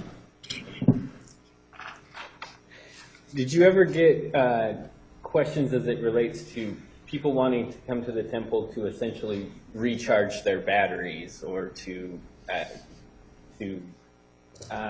themselves out of a funk, so to speak? Thank you, yes. Yes, in the temple, all of our ceremonies and the space itself was designed to disconnect you from whatever might be stressing you out. Peace, that would be more the spiritual quality that's coming through meditation. Relaxation is definitely a component, and I do believe that many seekers might have come for relaxation and peace and quiet, that might not have been seeking what's up with my soul today. However, in the Goddess Temple, you do not separate the body and the soul. What the body's experiencing is affecting the soul, and the soul is affecting the body. When you were compiling the documents or the pages contained in this exhibit, were you able to get answers to all of the questions? No, this exhibit was taken from the Wayback Machine Internet Archives nonprofit, and they take random pictures and then archive them at random dates. I think that our website was snapshots were taken about every other month, something like that. They don't take, it's not like every day of your website. They'll just take random snapshots and file them. And so what we've discovered when using this Internet Archive, the Wayback Machine, is that the snapshots may have most of the pages. You click through, it's still there. You click through, the page is still there. You click through again, and there's nothing, a broken link. So there are some things missing, and I'm happy to answer those questions. One of those questions is there a way to work in the temple to pay for classes and the benefits that were offered? Is the gist of that question about, like work trade or something, or? I'm sorry, would you read it again? Specifically, it says, is there a way to work in the temple to pay for the classes and benefits you offer, as I really need this but can't? Oh, okay. I'm not sure if that's a practitioner question or a seeker question. Could I look at the email? You may. And then remark if it's a seeker or a, thank you. Oh, okay. Well, whether it's a seeker or whether it's a practitioner, a student, someone who might describe themselves as a student, anyone who was sincere and said, I really want to be here, they could be given, just like you'd expect at a church, please go set up the room, you're now the helper, your class is free, that kind of thing. We had people, there was a number of things that people could do. They could paint, they could clean, the laundry was done, professionally, set up and break down classes, cook for events. So I would just say this, because we're dealing with sexuality, the temple had to always determine whether we were being used for sexual gratification, and that person's not in relationship with us. And so giving someone, saying, yes, come have ceremony, yes, do all this with us, the spark that we would look for would be a sincere desire to know. And then we would work with that person with whatever they were bringing. Can you describe what the Surrender to Yin session included? Yes. The temple is about magnetic energy, and Surrender to Yin is generally done, that would be a description of a woman who's in her power, not just guiding the session, but actively, verbally, or with an attitude, dominating the man. And that for the time that they're together, he just does whatever she says. It's not quite like it sounds, because when people do these types of ceremonies, they will discuss beforehand. Temple never had anything like safe words or anything like that. There is a whole world called bondage, domination, BDSM. And so it's a whole world. You might have seen it like pictures of people in leather with whips, and that's not what Temple was offering, although that is a very big world in our culture. There's a lot of people who like to play with the energy. And a way I'd like to address this is with a leader in the field, David Data, and any energy that is flowing in our body day after day after day, it begins to make a groove, like it flows the same way, and that groove can become a rut, and now your energy is just stuck, always doing the same thing over and over. So Surrender to Yin had two types of men that might choose that. The alpha males, the men who were in charge of everything. They were high-powered. They'd come in wearing expensive suits, expensive Italian loafers, and they were always in charge. And that energy of always being in control, he was asking for, like unplugging an appliance that you left your hairdryer on, and it got overheated. Their male energy is overheating, and somehow that experience of letting this woman just say, you're going to lay there, you're going to strike this pose, don't move. It was things like that. I'd be happy to describe an actual session, but that's the theory behind it. And then the other person would be a man who fantasizes about a woman in power. And generally my Surrender to Yin sessions would begin by asking, who is the woman in power that you would like me to be? And it was frequently teachers, gym teachers, my best friend's mother, I heard none, a couple. Anyway, someone is fantasizing from long ago, and that was their first magnetic zap with a woman, and somehow, instead of wanting to go over there and do things kind of to her, as a guy would be like, I'm going to do you, this kind of man, you might say alpha, beta, this kind of man is like, no, nothing makes me happier than watching the woman run the show.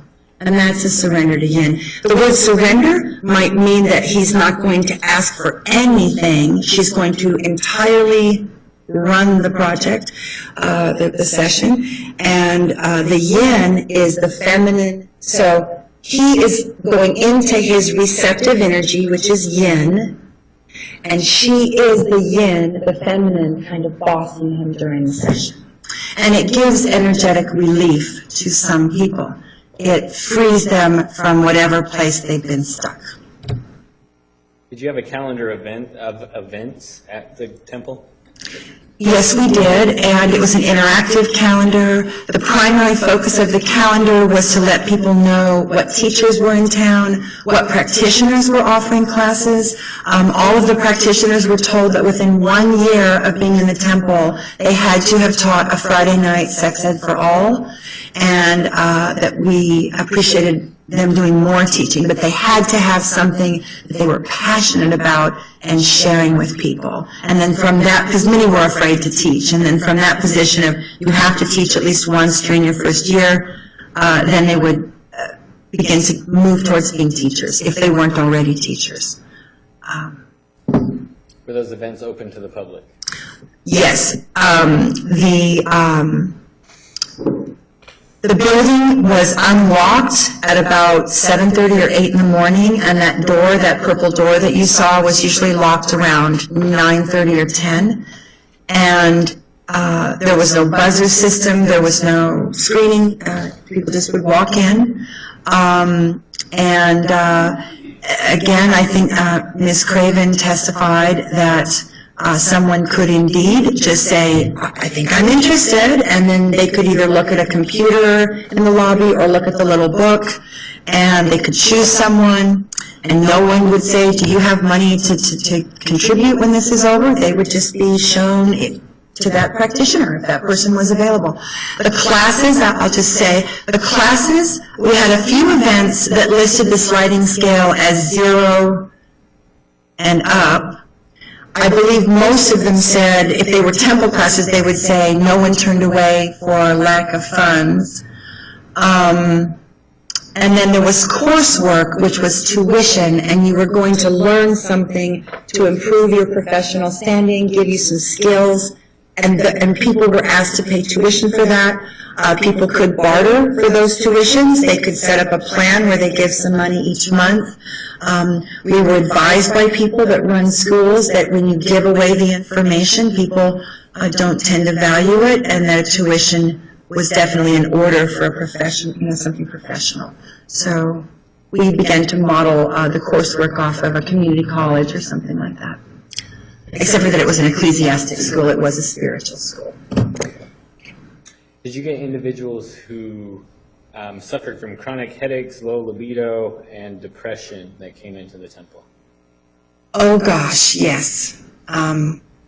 Chronic headaches, the number one thing is water, not drinking enough water. Temple teaches a lot of little simple healing tricks that people might be missing because no one's telling them. The number one cause of headaches is water. But the other two, low libido and fatigue, this is very directly related to the chakra energy system.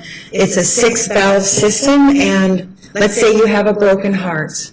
Then you've got 6 energy centers that are trying to communicate up and down your energy, but because your heart's broken, the energy that's down below that has certain meaning to your soul can't talk to the energy that's up here that has another meaning for your soul. And so when someone would have low libido, for example, there are chemical reasons for that, and I would talk to a woman differently than I would with a man. I did see far more men than women in my time, and low libido can be caused by medications that you might be taking. It might be a religious idea that since you're no longer procreating, you shouldn't feel sexy. I've heard all kinds of things. So, but the primary low libido for men would be actually lack of use.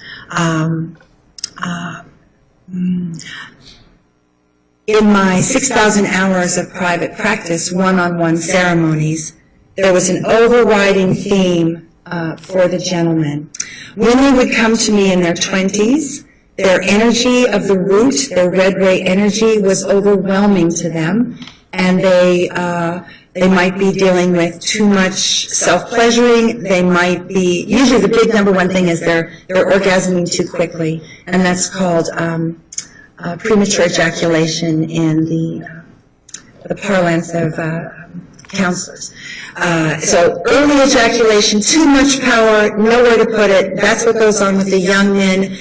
The men keep saying, they have to say this to their energy system, down boy, not her. No, don't get that erection right now because this is an inappropriate time. Or it might be, no, don't feel that way. Yes, it's my partner, but we're with her parents, so I can't have an erection even though your hand is on my knee. Men spend so much time having to tell that part of their body energetically, down, not now, not her, not today.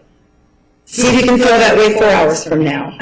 That's how guys go through life. So they start out with too much energy. No one's given them instruction what to do with it. In midlife, they've been saying, not now, not her, not having necessarily a lot of sexual expression. They keep saying no to that energy, and then in later life, they end up with erectile dysfunction, which is definitely low libido. Oh, it's not the same as low libido, but if you can't sustain an erection, low libido may look like, I don't have my confidence, I don't know how to be a man anymore.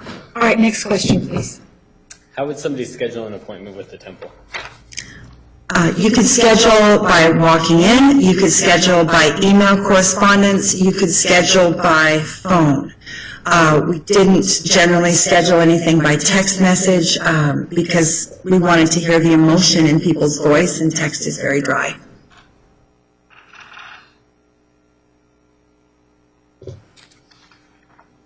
Was the offering of support all-inclusive?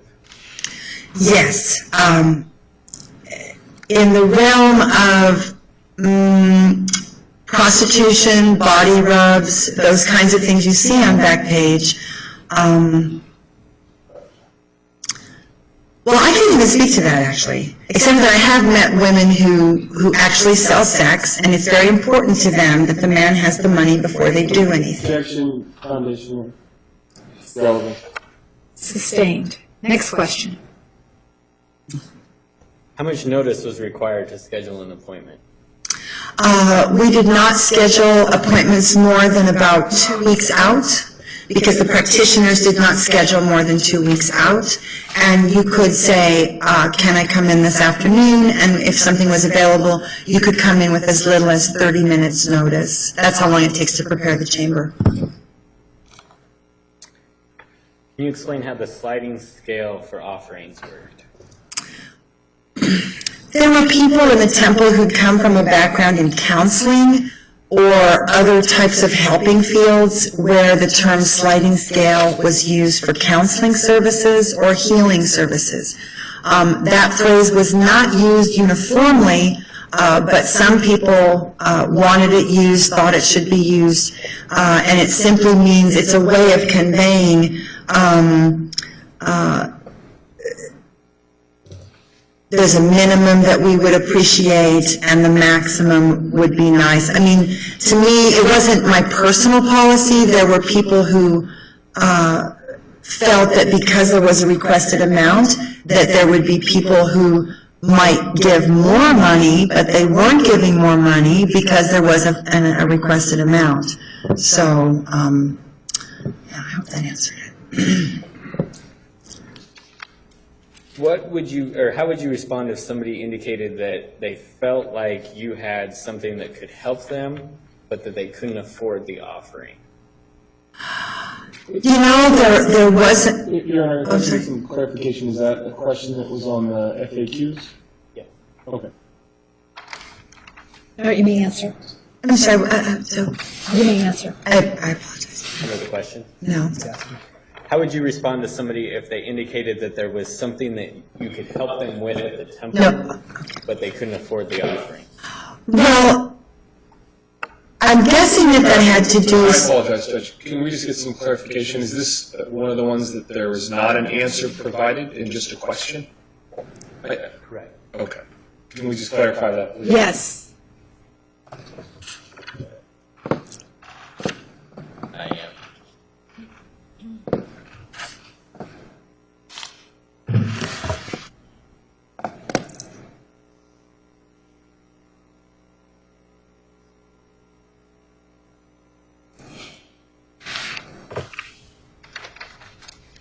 Your Honor, she just requested some clarification that there was no answer provided in this particular exhibit. This is Tracy, Ms. Lisa's answer now. All right. Is that correct, Ms. Elise? If there isn't one printed, that means there wasn't one at the web archive, and I'm doing my best to answer from memory. And the term sliding scale is definitely not something that I wanted to do, and I remember... Okay, next question. All right, we're moving on to the next question. It's a counseling term. Do you want to answer the question about if somebody couldn't afford to get in but felt like something to offer? I'm going to say that that question would maybe refer to private ceremony, because I thought it was pretty clear from the website, the newsletters, that there's lots of things to do at the temple.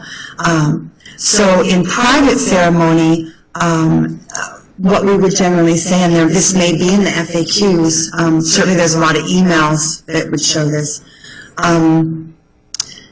The main goal for the temple was to make sure that if someone was asking for a private ceremony, and this is going to sound really harsh, but that the practitioner in the temple wouldn't be abused by someone just coming and having something sexy happen, and then they have they don't leave any kind of offering, they have no intention of having any kind of relationship, they have no intention of ever studying with us and caring about the chakras, or maybe they don't even like the goddess, it's possible. So there was a process by which if someone sent that as a letter to me, I would say, who are you interested in working with? Is it the goddess? Is it Tantra that attracted you?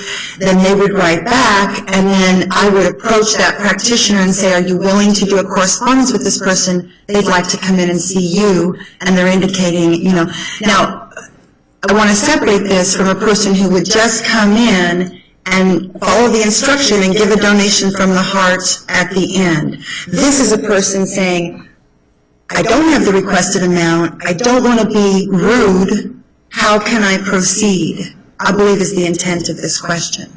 And they're saying, I want to learn, I want to be in a relationship, and how do I do that if I have no money? And so ultimately it would be up to the practitioner. And generally there was some sort of, the feeling among the women was that if the person was willing to do a little email correspondence, that would weed out the people who were looking for a quick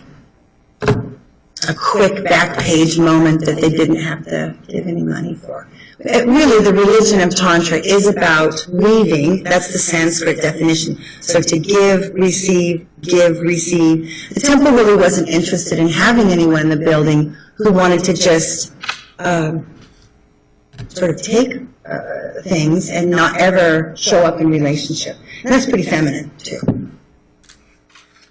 What was the difference between the half hour of power and the whole body? Half hour of power. I think there was one person who asked me to experiment with a half-hour appointment. She had done it in another area of the country, and it was popular, and I remember that just simply wasn't standard. And so what I remember about that, is there an answer? There's no answer? I'm going to say that was, we have indicated that the practitioners were allowed to design their own ceremonies and offerings within the parameters of our mission.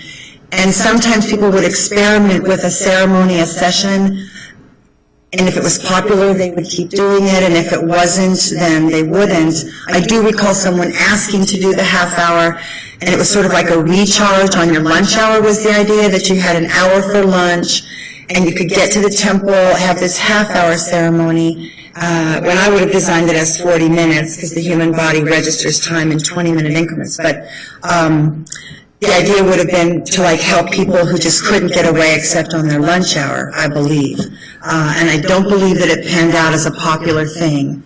I don't think it happened. I don't think there would be hardly any appointments that would be a half hour. Where in Phoenix was the Goddess Temple located? 24th and Thomas. We were in a part of the city where, I would say it was being gentrified.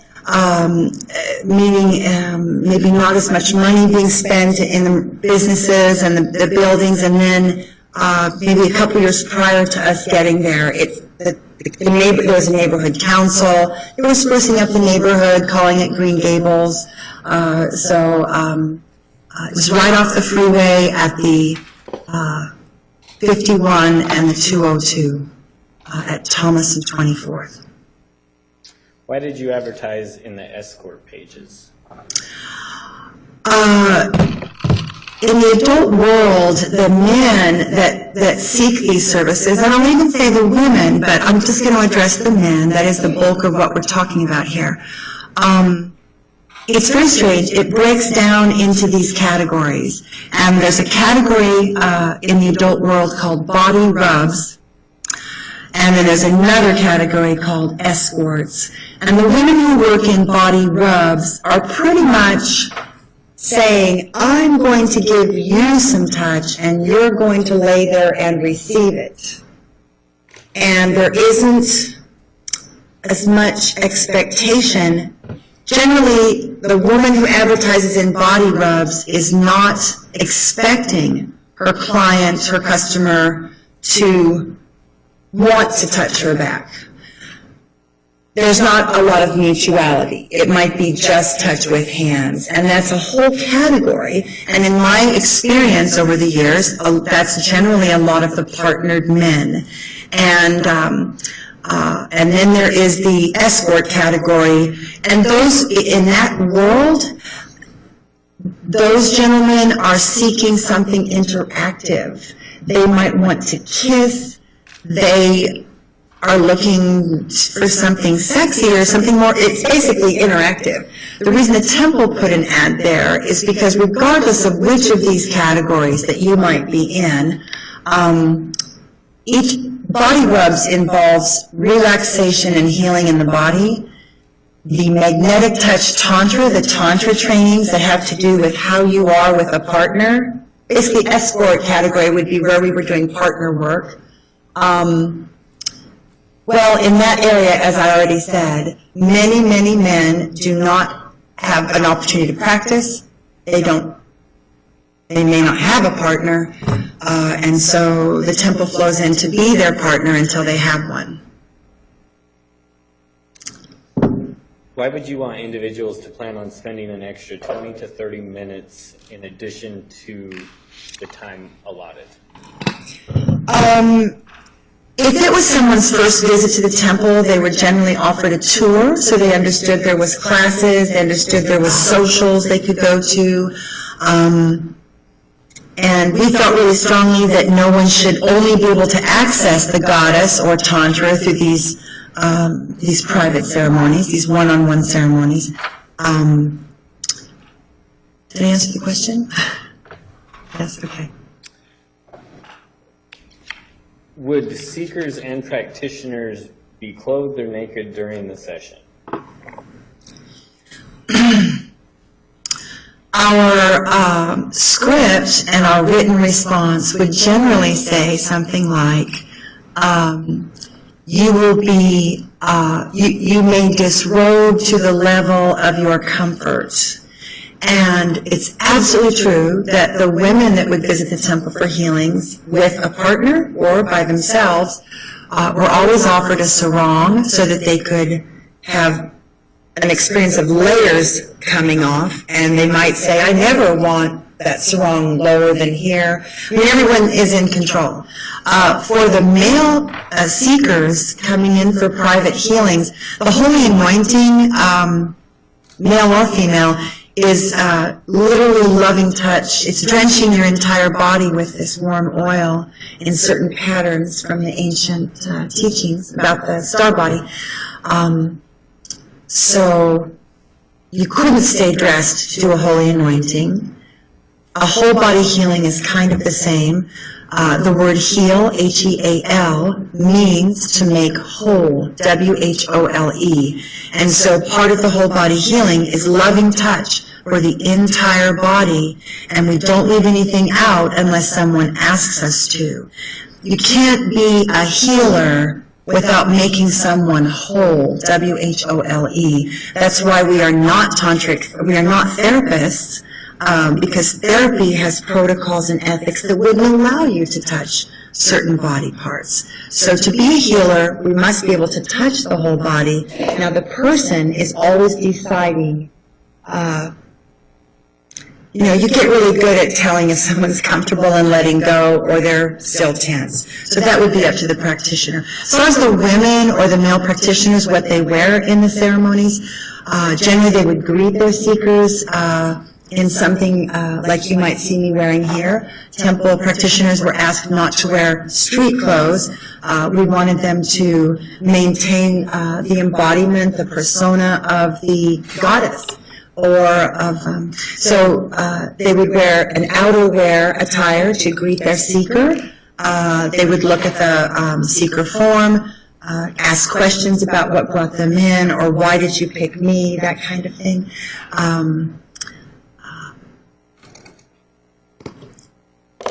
Does that answer the question? Can you describe what a session entailed? Well, there's a structure around every ceremony where you're going to enter the building and someone's going to offer you water and a clipboard, and you're going to look at that seeker form, that intake form. And really, we just considered that to be an initial contact with that person. And then, if it's your first visit, we would ask you if you'd like to see the temple, walk around. Then we would, let's say you have arrived for a ceremony or a healing, we would ask you if you wanted to use the restroom and to wash up your hands. And then you would go to the chamber, and we had one of our ceremonies was to leave your shoes outside the door. So when you would walk down this long hallway at temple, you'd see his and her shoes, or her and her shoes, or whatever. There could be a class in there, and everybody's shoes are outside the door. And that was for cleanliness.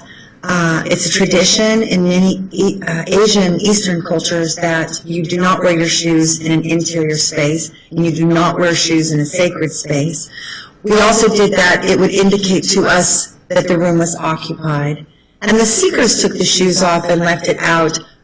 The practice was to say, please leave who you are in the outside world, only bring your soul and the best part of you in. Something like that, so that you could truly feel new places within yourself.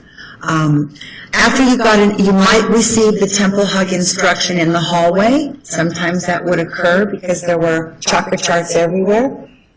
Usually the temple hug instruction, for me, I'll speak for myself, I do the temple hug instruction, which is a certain thing, clothed, with my seeker clothed, because I want them to know that this energy is so powerful you can feel it through your clothing. And so this temple hug that everyone was, if you're a practitioner, you were required to teach the temple hug. You were not required to hug anybody, but you were required to teach the temple hug. And then people who wanted to exchange a temple hug as they walked through the hallways could do so. And women and men, like two women could temple hug, but it is a polarity thing. And because men and women have oppositely charged energy centers. So the temple hug was designed to, in a very brief amount of time, let a new person or someone who's practicing Tantra share energy. And so you use a hand that sends and another hand that receives. Whatever hand is your pencil hand has outflow power. And whatever hand you do not write with is your inflow hand. And so the temple hug instruction is take your outflow hand and place it at the base of your spine. So each person is doing that. And then, this is where it's different, the man puts his receive hand, usually the left, on the back of the woman's heart, because women send powerfully in the heart. The woman places her receive hand on the back of his neck and throat area, because in this chakra, men flow out. So what happens, if you can follow alternating current engineering kinds of things, basically all the places that men flow out there's a vortex on a woman, the energy's pulling in, it's grounding. And for women, we have an enormous ability to send right here in the breast and heart. So this temple hug gives a person a direct experience. We do the hug, and we teach them, this is how we do it. And then we say, now let's do it opposite, and we cross the wires, and we put the received hand at the tailbone, do the other way, and we put it back. And every single person that I've done this with, thousands of people, always say, if I say, did you feel the difference between this hug and this hug? They always say yes. I've actually never had anyone say they couldn't feel that with their clothing on. And then you don't leave the wires crossed, you go back. And that is a key teaching, because if someone understands, if they can feel, oh my gosh, there's energy in my hands, and if I touch right here, I'm making a magnetic connection. If I put this other hand, I'm crossing the wires. It's very much about magnets. Imagine when you were small, someone gave you your first set of magnets to play with. One of them's outflowing, one of them is inflowing, and if you get them very close, they go like that. And that's what people who are lovers who've been apart, they're just like that. You get them close enough and like that. Your Honor, I'm going to object to non-response to the narrative. Sustained. Okay. Question. Well, I didn't finish telling what a ceremony is. That's just the initial part, and then the ceremony hasn't even begun. That's what happens with every seeker at the Phoenix Goddess Temple, is a closed temple hug instruction. If they've been there before, then the practitioner will go into the temple hug. And I want to say that part of the temple hug... I apologize. Can we just approach her? Yes, you may approach. Ms. Lewis, why don't you come down here, please?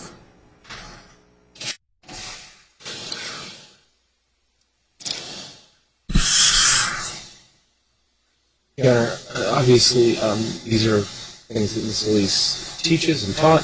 I would just ask that the questions in this form, because Ms. Elise hasn't had an opportunity to write the questions out, would be not so open-ended where she could literally go on for a couple of hours. What a session is one of the types of questions that she could go on extensively. I think it would be more appropriate for a series of questions that she could prepare with Mr. Green, lest she go on extensively. That would be my request at this point.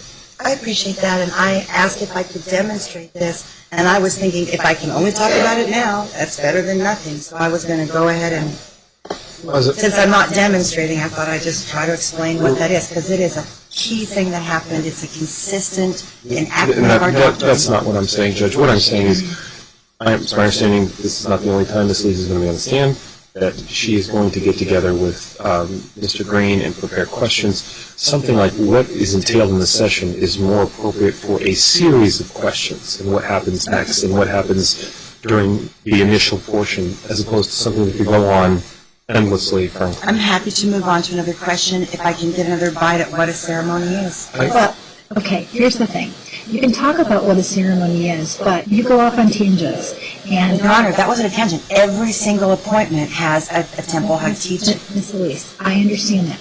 I'm not saying that particular question, but as you've been testifying today, every question you speak for 5+ minutes. I thought it was my turn to tell what was happening. Well, here's the thing. It isn't supposed to be a narrative. It is supposed to be you ask a question, you answer the question. And I want you to answer the question thoroughly.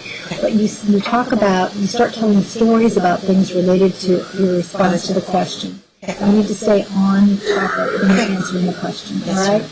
I agree with Mr. Leiter. If you can answer the question concisely, it's going to be better, because you're going to start losing the jury. Okay. All right. I'll prepare ceremony specific.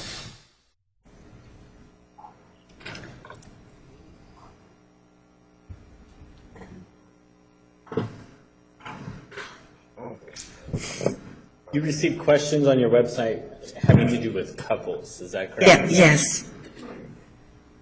Was there a cost difference for couples?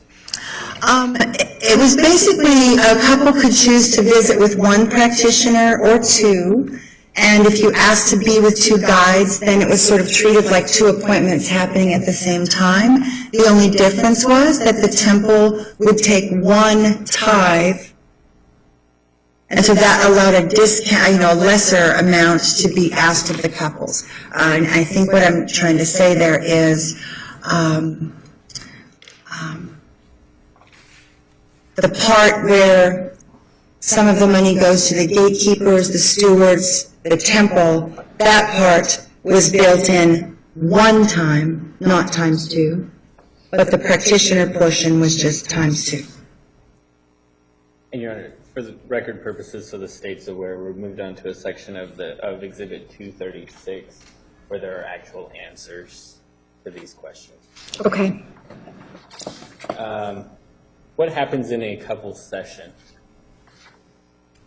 Like any session, it starts with a discussion about what brought you in. One policy that we had was to not schedule couples unless we spoke with both parties, because we found that one party might get all excited about it and the other party is not so, I'm not going. So we found that we needed to speak with both couples, both parties to the couple.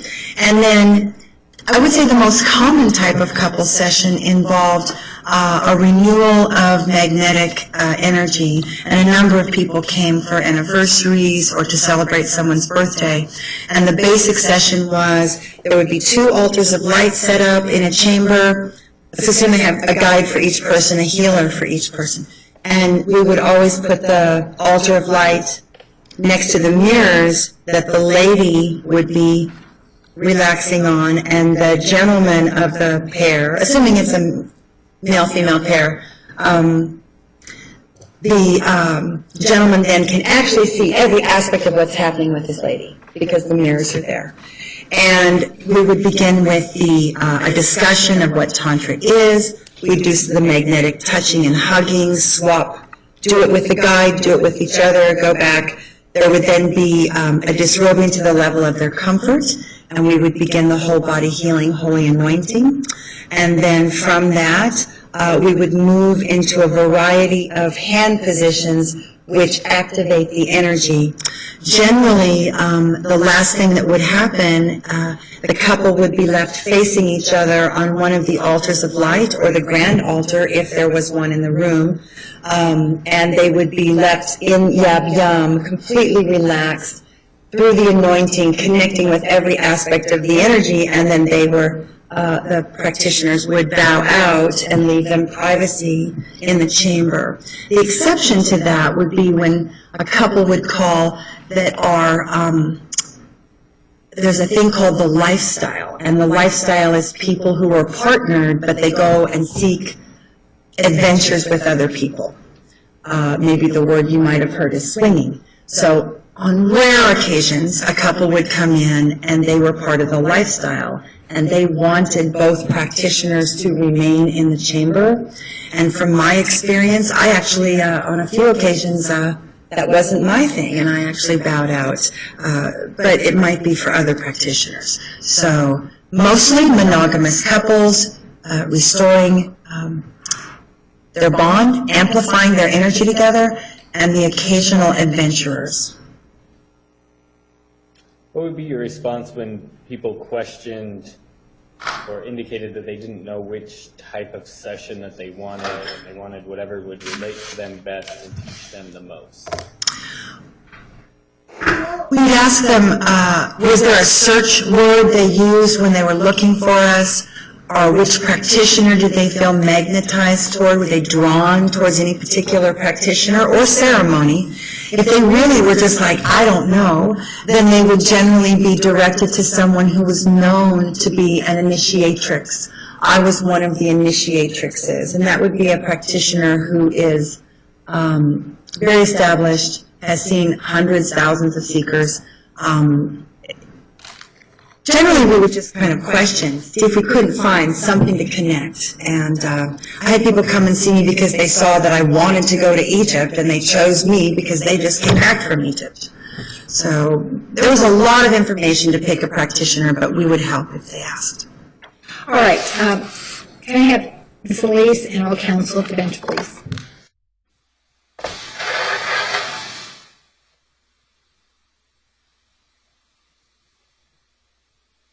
All right, and Mr. Countryman is back. He's ready to go. So let's move forward with calling your next witness. Yes, so that there's not any issue of having you call her tomorrow. Yes, Your Honor, and I apologize. We did lose a witness, and everything's going to be very orderly, and I'm working on your objective of 4 to 5 witnesses a day. Great. And I will consult with them as to who they think on my list might need more time. I was provided with a packet of papers this morning that relate to this next witness. Reviewing those now, there's a lot of information in there about her court case from Utah. I don't know if Ms. Elise is planning on talking about I was this just going thing. to address it, Your Honor, in that that's how we connected on the Internet. I do not need to go into any details of her court case. Okay. Well, we're going to take a break at 3 o'clock, so you'll have an opportunity to speak to the witness if you need to do so. Okay. Are you planning on admitting that packet in whole? I don't need to. I'm objecting to some I of would the like to admit documents. the photos. Yeah, tell me what you would do to it. I mean, I want to have pictures of her. She's got some book pictures of her books. Do you have enough that you can get through the next 15 minutes without dealing with the packet and with the break we can deal with it? Absolutely. Okay. Yes. All right. All right.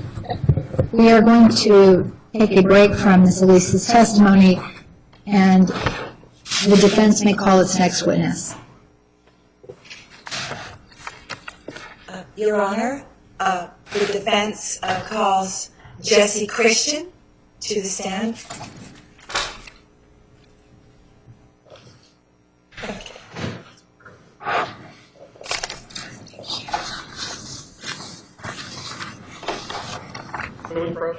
Yes.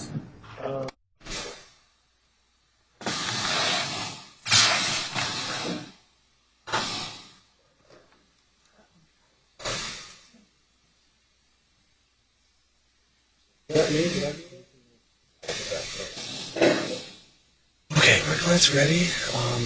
I'm advised her not to testify, but she wants to testify. Okay. So I want to make a record on that. I don't. You're making one as we speak. Okay. Put it on the record. Well, I want to bring her in here so you can advise her that being told not to testify, or up to the bench if you want, and that she's deciding to against the advice of counsel. Okay, well, I'd rather do that than dismiss the jury, so why don't you have her come in and I'll talk at the bench.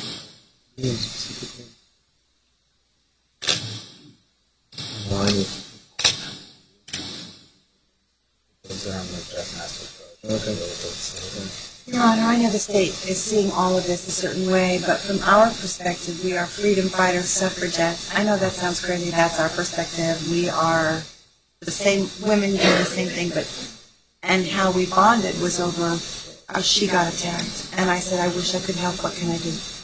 Okay.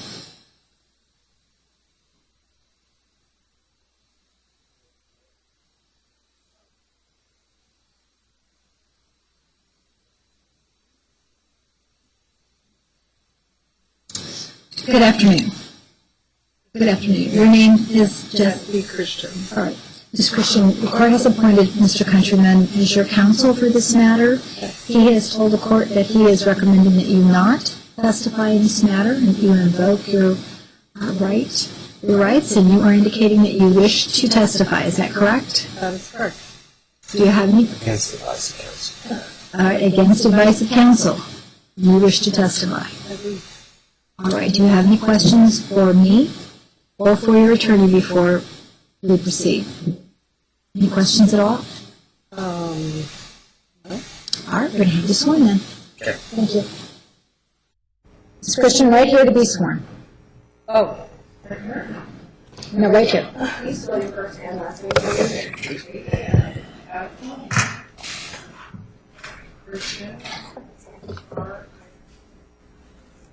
Please raise your right hand. You solemnly swear that testimony about this will be the truth, the whole truth, and nothing but the truth. Please walk right around here and have a seat.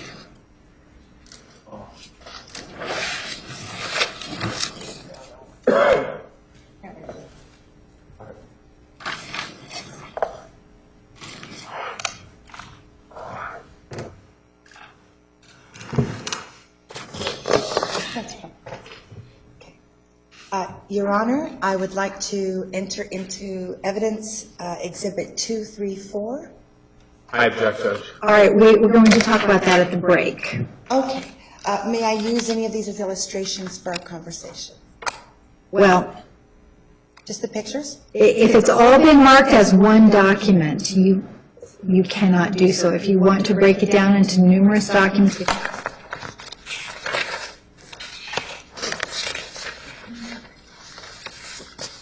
Okay, okay.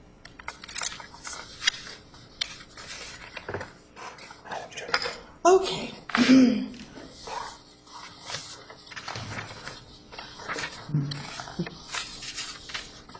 Okay.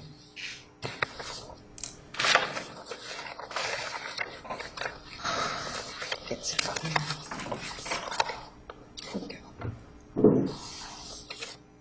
Okay. So, Ms. Christian, would you tell us your name and any, oh yeah, just tell me your name. My name is Jessie Christian. And when we met, you had a different name. What was that? I did. It was Janae Thornburg, but since I have divorced, I took on another name and changed it. Is that common in spiritual communities, that if you're going to embark on a new book in your life, you might just change your name? It is. It is. And is that to evade your old life, or is that to embrace a new idea? Absolutely to embrace. It was a spiritual inspiration to change my name to Jessie Christian. Could you mind sharing what that is? Why you changed it to specifically Jessie Christian?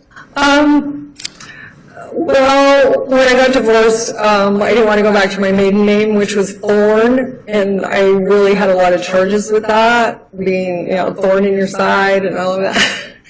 And I am a Christian. I embrace Gnostic Christianity, and I wanted to feel like I was closer to being a Christian, and that would be a reminder.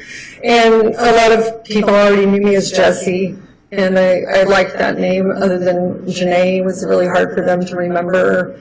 And I was actually named after my Uncle Jan, and I didn't really care for my Uncle Jan, so I decided to change my name. So it was a rebirthing, letting go. It was totally letting go of the old and bringing in the new. Absolutely. And you were raised with a very strong religious foundation in your life. Is that true? That is true. I was born LDS. I was born in Salt Lake City, Utah. I was fifth generation Mormon on all four sides of my family. So I grew up with that tradition. I actually was married in the temple. Oh.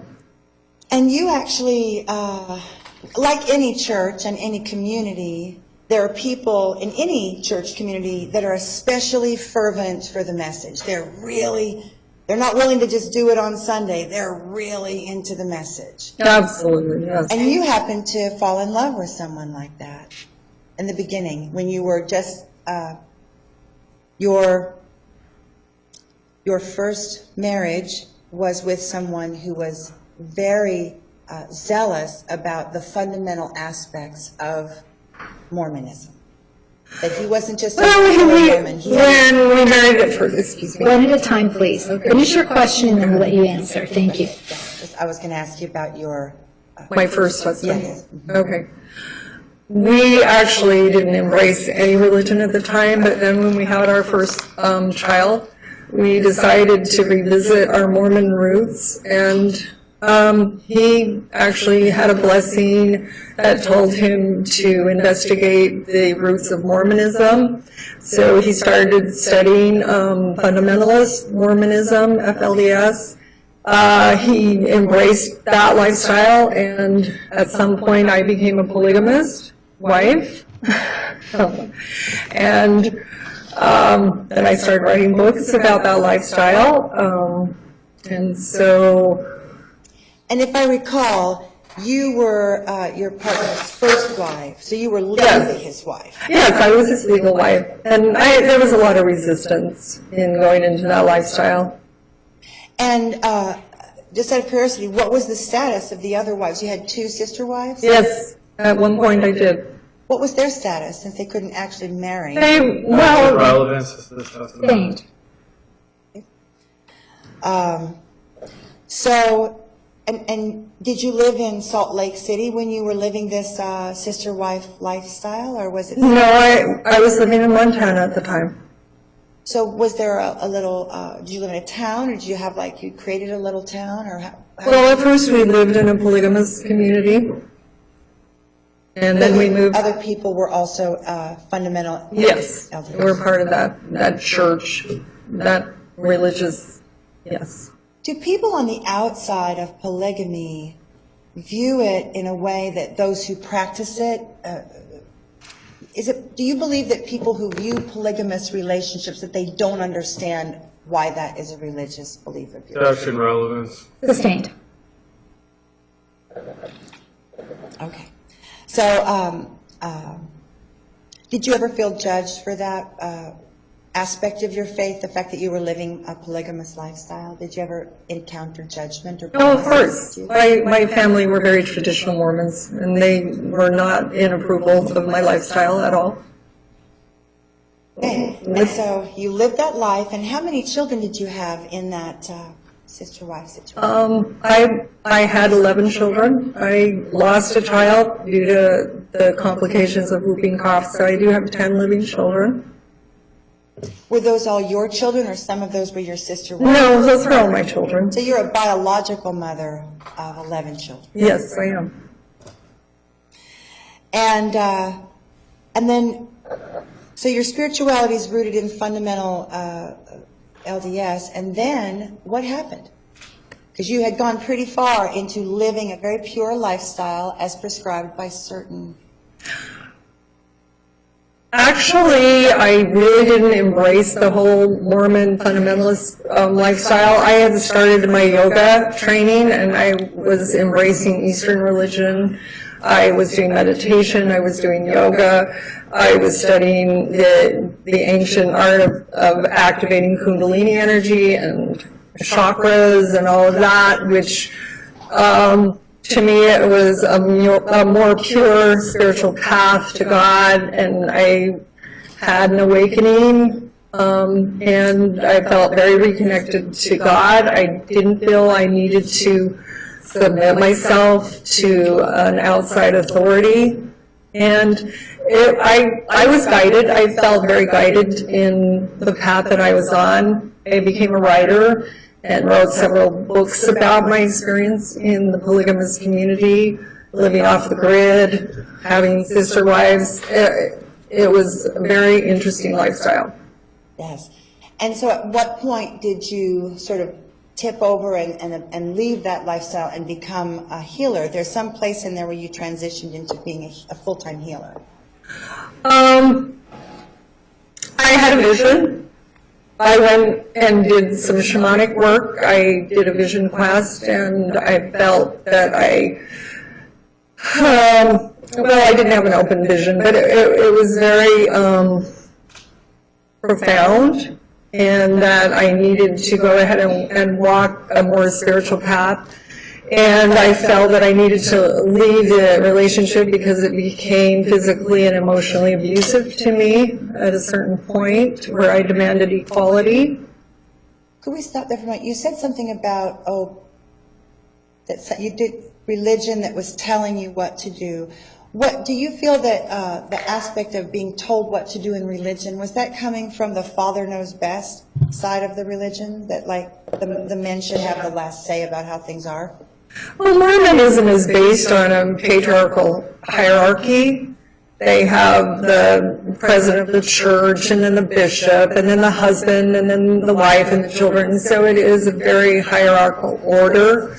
And so it's very based on people submitting their power and will to the person that's above them. And so there were aspects of being at temple, the Mormon temple, that you loved. I assume there's many aspects you loved. And then this part was like, I don't think I can do this anymore. That Correct. Someone outside of me is telling me. For example, in the Mormon church, women are not allowed to lead in spiritual authority. Correct. And so, can we jump to when you became a healer and you were on this path, the path as a healer, as a Tantra guide? I know you had a background in massage therapy. You trained at a spa. you just tell us a little bit about that background that brought you into being a healer? You're no longer living in Montana, and now you're a healer. So I left Montana and I went back to my roots in Salt Lake City, Utah. I studied massage therapy at the Utah College of Massage Therapy. I became a licensed massage therapist. I also became a water therapist. I studied Watsu and water dance at Harbin Hot Springs. I became a lead therapist at the Bellagio in Las Vegas. A spa kind of place? The Bellagio, it's a high-end casino hotel, and they had a very, very high-end spa, and I became one of the lead therapists there. For a number of years, they trained me in Watsu and water dance, which I studied at Harbin Hot Springs, which had a lot of Tantra teachings. That's where I studied Tantra. And did a lot of my work there. I was really trying to basically connect the dots after I'd had a full Kundalini activation through a shamanic experience with a shaman. And can I finish? And so I asked Spirit what would be the most effective form of healing that could facilitate a Kundalini activation in other people. And I was drawn, or my path led me into doing water therapy or Watsu. And this is basically what that type of therapy was designed to do. And then as I started unraveling a lot of my Mormon roots, I started studying Gnosticism, which is first century Christian. And Gnosticism comes from the root word gnosis, which means to know God or have a direct experience with God rather than having to go through a mediator. And I got very involved in studying Gnosticism and how these ceremonies like water baptism, water work, really applied to activating Gnosis. And I came to understand that Gnosis and Kundalini activation and oneness, which is what shamanic work is all about, all were talking about the same thing, but they were just defining it differently. And where does, and a lot of people have heard of some of these things you're speaking of, but practically no one understands. How does sexuality connect with Gnosis? How does sexuality with spirituality? And, you know, I defer to the jury because it is an education, and that's why I write books. I know that you've probably discussed the chakra system, and it's basically an energetic system that moves through your body. It has frequencies that represent light frequencies, and so we have this rainbow of light within our bodies, our etheric, energetic bodies. And the idea with yoga, with all healing practices, is to activate, balance, and have this energy flow through us so that we have a holistic healing occur within us, because holistic healing means holy, means whole, it means complete. And it's like the rainbow. If you looked at the rainbow and you, say, took out orange, which for me represents sexual energy, and you looked at that and you would say, there is something wrong with this rainbow. There is no orange here. And so if you look at the body, the light body, and also the physical body, as a massage therapist, if I neglected part of your body, that part would feel neglected. It would not feel whole. It would not feel addressed. And is that why you left massage therapy to become a healer, so that you could give love and healing to all of the body? Absolutely. Because the protocols and ethics of massage therapy have large sections of the body where no touch is allowed. Yes, we are prohibited as licensed massage therapists to touch certain parts of the body.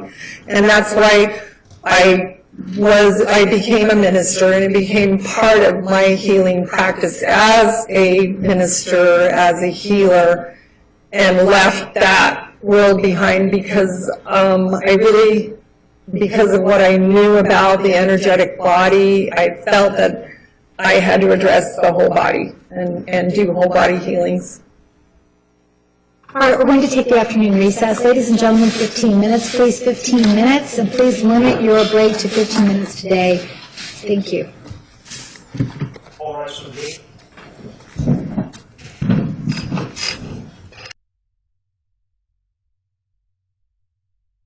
Unless Prosecution has allowed to enter one, I really feel like they need to see a photo of the witness so they remember her, at the very least. Well, that is not typically what happens in trials. We don't have photos of witnesses given to the jury. They're expected to recall the witnesses. But if the state is not objecting to a specific exhibit and you're stipulating, then it can be admitted. But short of that, the state is objecting to your untimely disclosure, and I'm going to sustain that objection. Your Honor, all right.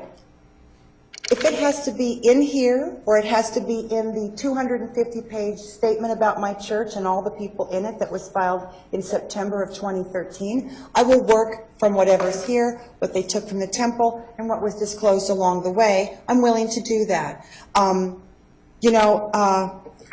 What we're talking about right now are these documents that you would need to use for this particular witness. We need to get going with the jury. First of all, there's no document that is the Constitution. Rather, it's a document sent by Ms. Christian about the price of freedom between two freedom fighters, and this is about the cost of signing the Constitution. What happened to the men who signed the Constitution? It's not a copy of the Constitution. It's about our correspondence, how we admired these people, and they went through heck to found the country. And there's multiple reference to the Constitution because she had been violated, she felt, and we were in correspondence as peers, professional and spiritual peers. Okay, well, you can make post questions, and if there's an objection, the court will rule. But with regard to these documents, I'm sustaining the objection unless there's a stipulation. Mr. Sammons, it's the state stipulating to any of these exhibits. I will stipulate to this page right here. All right. All right, so we'll have that marked, and for the record, that will be the next exhibit number 237. All right, so 237 will be admitted by stipulation. Your Honor, they've known the whole time that Mr. Dyer was Ms. Christian's seeker, an initiate, and I feel that it's essential that the jury at least get to see a picture of her with him so they know that she actually was with this famous man. I just think it's essential that they see this picture. I mean, it's not that they don't believe her, but I think a picture's worth 1,000 words. They need to see the picture. If it cannot be entered in, can I use these to illustrate and then they just won't go to the exhibit room? Is that what's You can't show them a document unless it's been admitted. Is the state objecting to the photograph? Yes, Judge. All right. So unless, if the state on cross-examination asks any questions with respect to whether or not this witness actually had relationship some type with Mr. Dyer, then you will talk about it, but short of that, I'm going to sustain the objection. All right, thank you. All right. So let's have that one document marked by the clerk, and let's bring in the jury.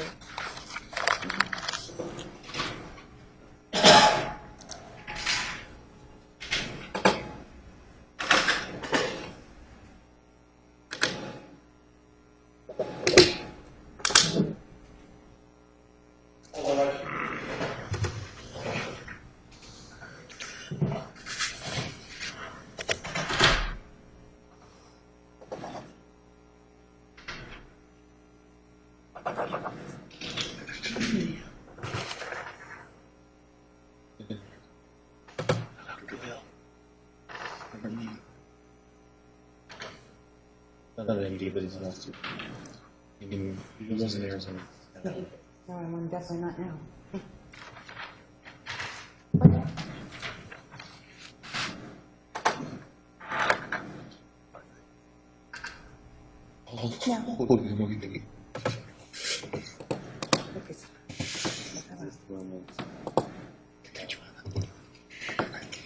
I know, I will. Yeah, I'm sure that her picture and some of this is actually on the hard drives. As a guess, all of our people would have been on the hard drive. So I will proceed to pull all my images from the hard drive and nothing from the internet, because we do have apparently all the pictures that would have been, let her take them there, and that's already been disclosed to future evidence. Thank you. Okay.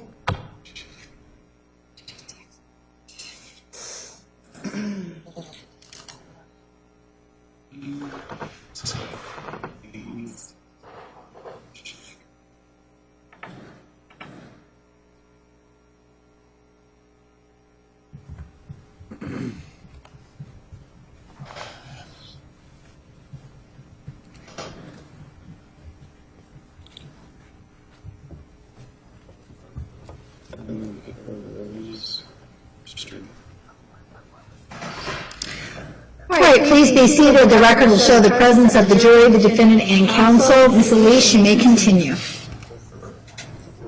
Oh, thank you. Okay, thank you. Exhibit 237 is admitted by stipulation of the parties.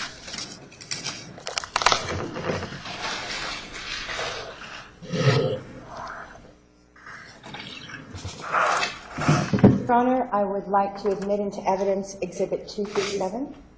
It is admitted.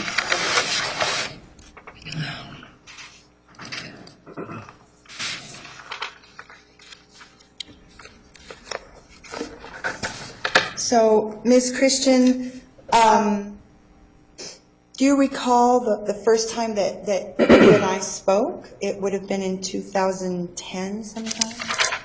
Remember? I do. Actually, we were contacted by the writer of an article that I was in. I was admittedly arrested in Utah, and I was on the front page of City Weekly, and there was a 9-page spread about I consider it an unlawful arrest by the Salt Lake City Vice Squad that were out of their jurisdiction.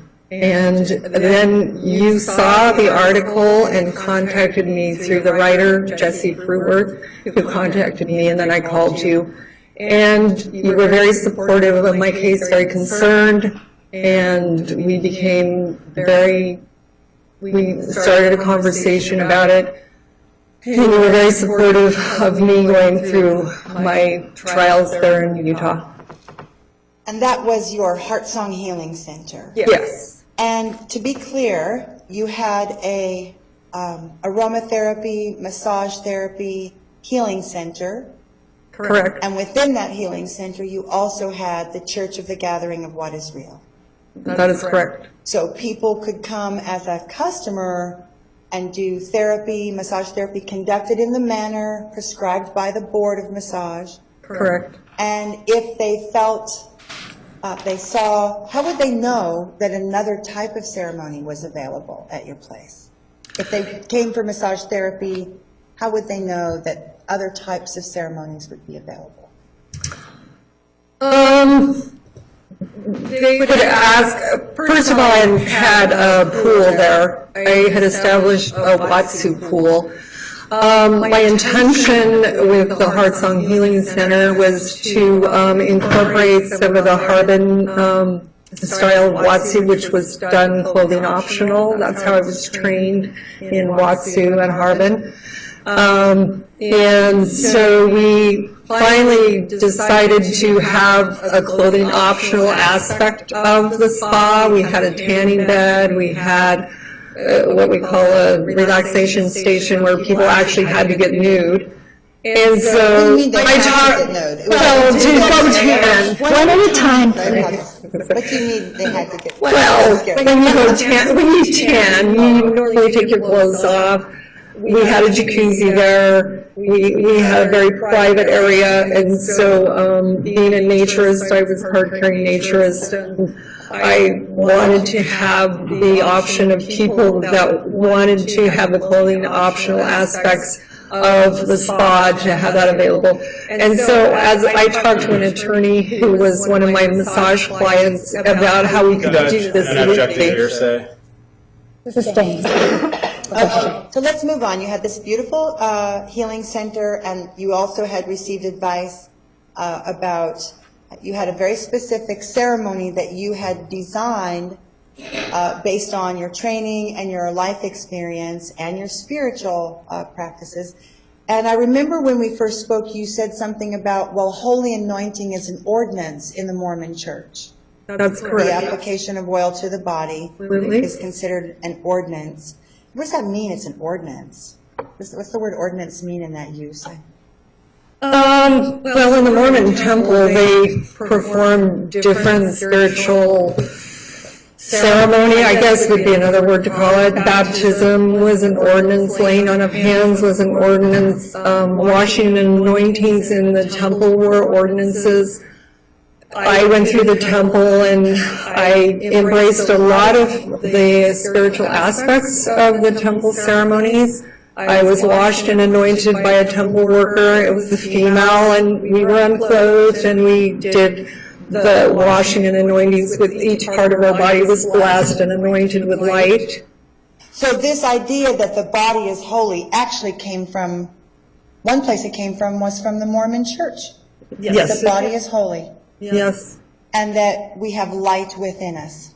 Yes. Okay, so you had a strong, like your religion of origin was the roots of this process where you created the ceremony called Ananda Nirvana. Yes. And the Ananda Nirvana was a ceremony that allowed a full integration of every aspect of the being.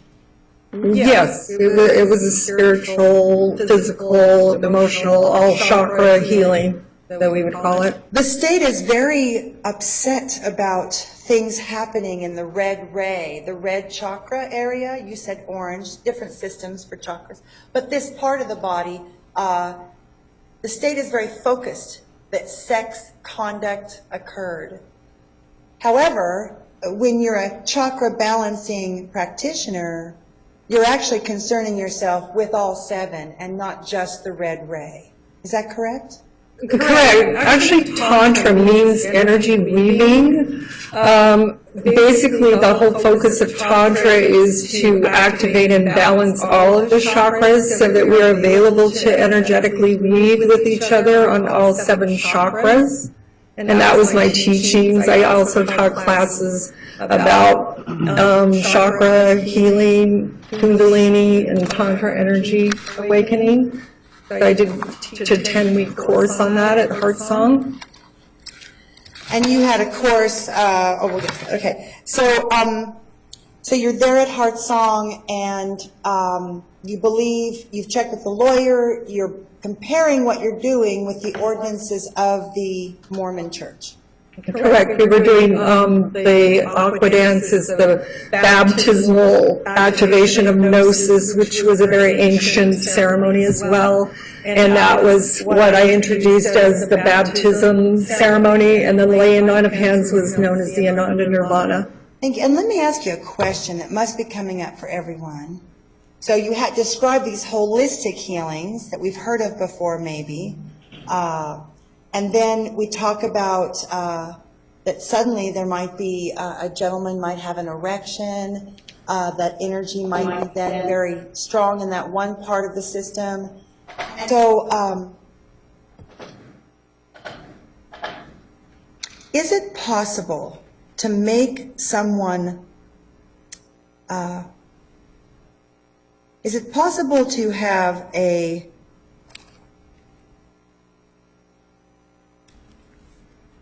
what happens if you try to separate the red or the sex energy from the rest of the system? We use different systems for talking, but what happens if you separate the sex energy, which is here, from the other parts of the energy system? Does that make a person possibly, their energy doesn't work as well? Well, it creates an imbalance in the energetic field as well as in the body. Whenever an energy is restricted or restrained, it creates imbalances in the entire body, spirit, and energy. And what happens during, this is kind of direct, but the personal nova, the human star body, we're flooded with light during orgasm.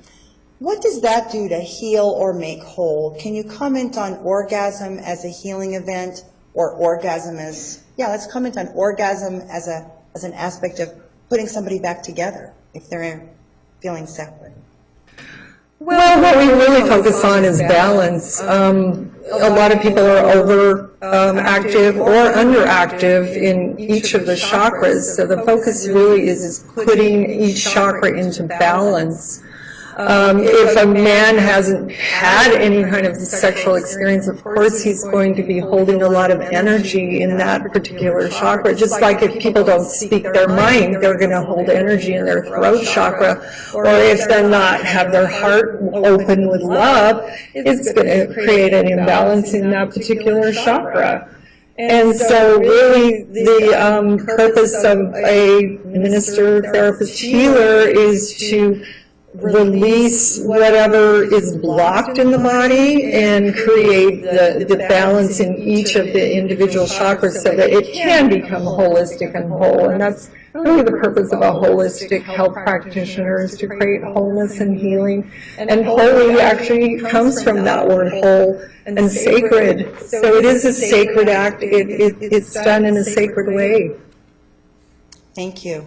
So you're practicing, you have a system whereby people can join the Church of the Gathering of What is Real. Correct. And then you offer this ceremony to people who want to come in and join. And this happened, and you were offering the Ananda Nirvana ceremony, and then we won't spend much time on this, but you were then challenged in your sacred space. Yes, I was. Okay.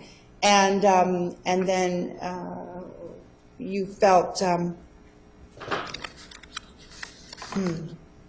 we'll just leave that there. I don't know what else to do. So you were challenged, and to this day, you are working through those legal challenges, just as I am working through legal challenges. Well, I did file a $10 million civil lawsuit against the state of Utah for 13 violations of my constitutional and civil rights. So that's where it stands right now. Okay. And our segue, how we might go into the current moment. So it was, I have an email, it looks like I started receiving your newsletter, the Heart Song newsletter, in September of 2010. Was maybe our first correspondence. We talked on the phone before that. Yes, we did. Okay.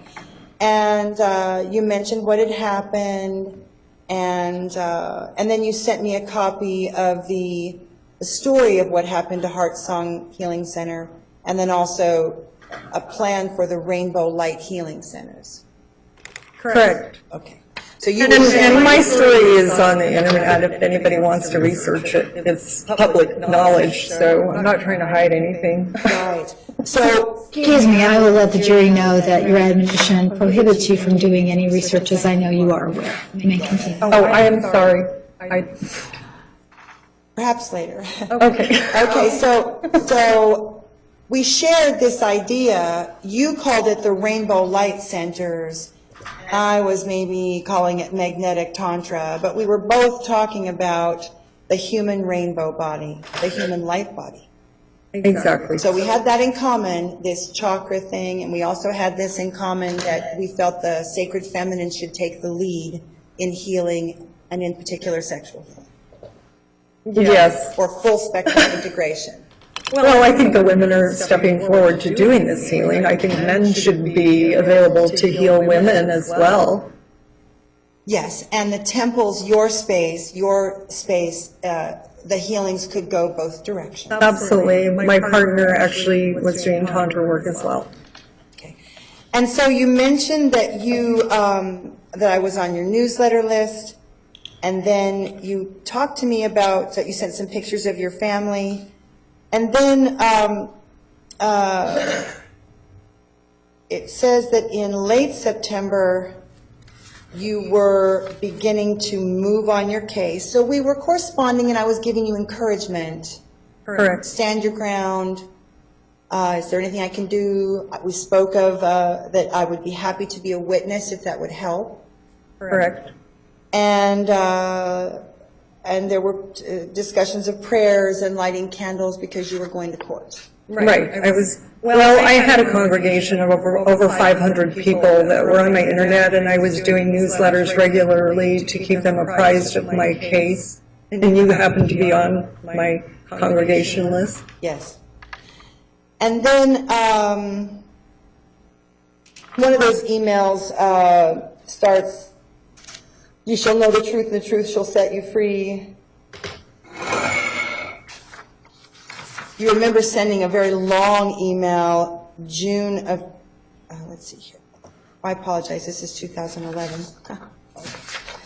Okay, and let's go back to 2010. So now it's 2010, and you have a vision of visiting something called Celebrate Your Life. What is Celebrate Your Life? Objection relevance. It's how she came to be in Phoenix, Your Honor. Right, brief, overall, brief explanation. When you had talked to me about doing training at the Phoenix Goddess Temple, and I was really interested in doing training because I didn't want to practice while I was, going through my court trials. So you said, well, I would love to have you come down as a teacher. And so I had been attending a lot of the Hay House conferences, the I Can Do It conferences. I happen to be an admirer of Wayne Dyer and many of the other authors, like Greg Braden and all of these authors that were Hay House authors. When I checked my schedule, they were doing an Celebrate Your Life conference in Phoenix. And we collaborated about me coming down there and doing a training at the same time as that conference so that I could go to the conference that weekend after the training. So then we scheduled me to come down and do an Ananda Nirvana training. And so you arrived, and we started working on the class. And then the first day that you were there, the first full day, was a Friday. And that was also the first day of the Hay House conference, something like that? If I recall, there was a 3-day training, and that was actually the last day. The Friday was the last day. I did Wednesday, Thursday, and Friday. It was a 3-day training. And then Friday, it was the guest speaker was Wayne Dyer that night, so I went to see him. And so that Friday, the Priestess Path, the Mystic Sisters Priestess Path, our ordination program for women, was meeting and having one of their immersions. And on the Friday that we were in the blue, do you remember us all being dressed in blue? Oh, absolutely, yes. And you dressed in blue to join us. And you led, it was this chakra that we were studying, the truth and air chakra. And you led, as a guest, you led a circular breathing. What did you led some kind of... It was called Quantum Light Breath. It was, pranayama. Pranayama means heavy breathing, strong breath, pranayama. It was something I learned at Harbin. I had a CD I brought, and we did the pranayama ceremony. And then the women, you shared with the Priestess Path in a sister circle that you had this dream, a vision of getting Wayne Dyer to come and receive a healing from you. I did. And that you had been studying his how to attract the life that you want. The law of attraction. Law of attraction.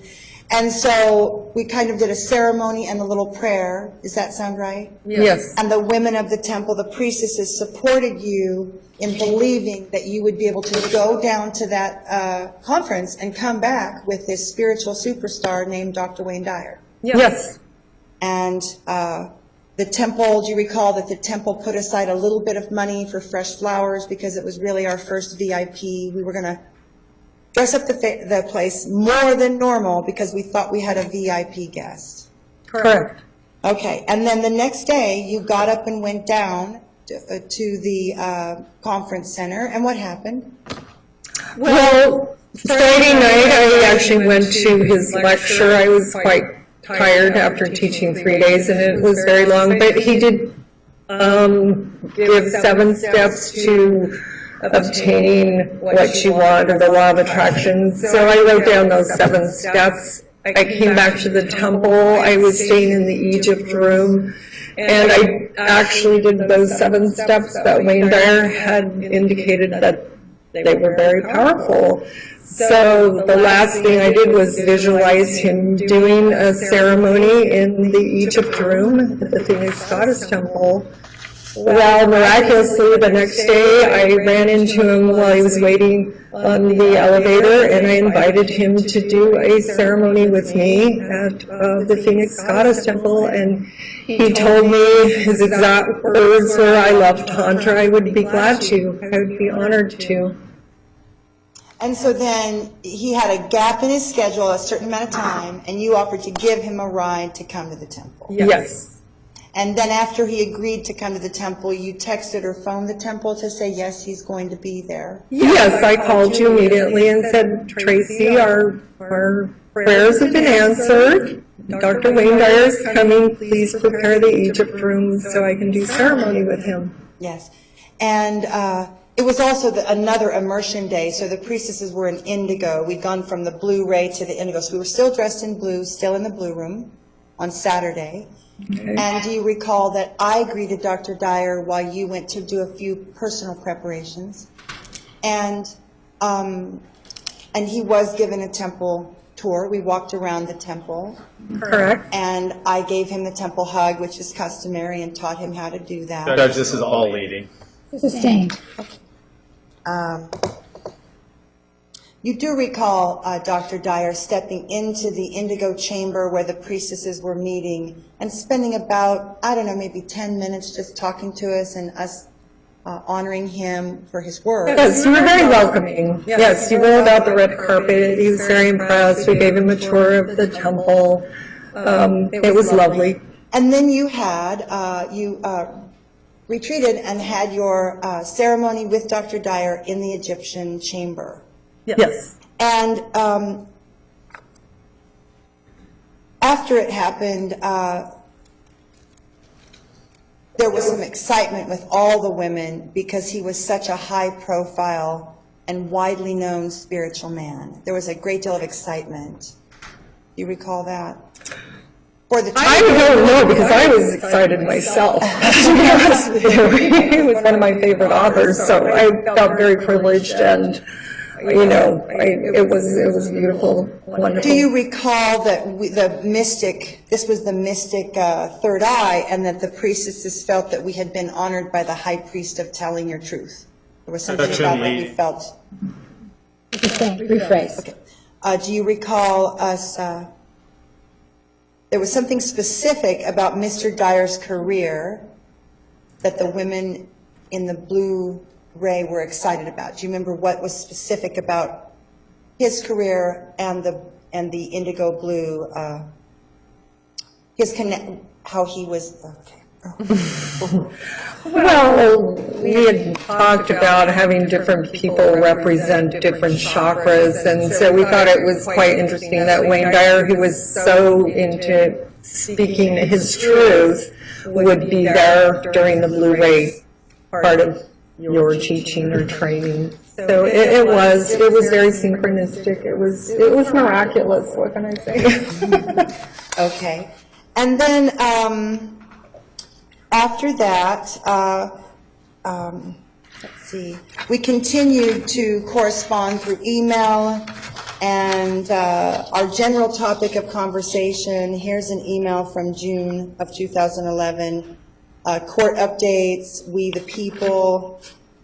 You recall sending actual legal documents to people that said they wanted to receive them. You actually sent your filings to people who were your supporters. I actually sent them to my congregation. They were all very interested in the proceedings of my court case. So over a period of weeks or months, you were sharing your filings and your experiences with your congregation through newsletters? Yes. Okay. And what was the primary theme? What was the primary theme of your newsletters and your experience? There was a theme that was happening for you.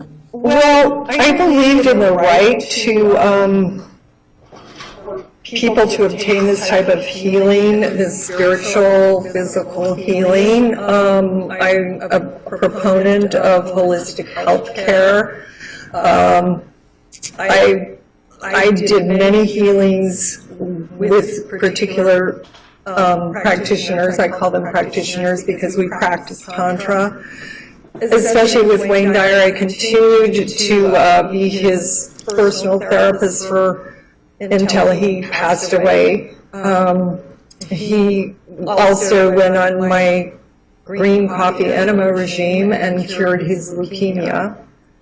And so I felt that the Tantra was very profound in part of his healing. During the last winter, he kind of shut down and did not do any therapy with me that winter before he died because I had told him I had filed a $10 million lawsuit against the state of Utah for their violation of my constitutional rights. Because I do feel it is a constitutional right. Objection relevant. Sustained. Next question.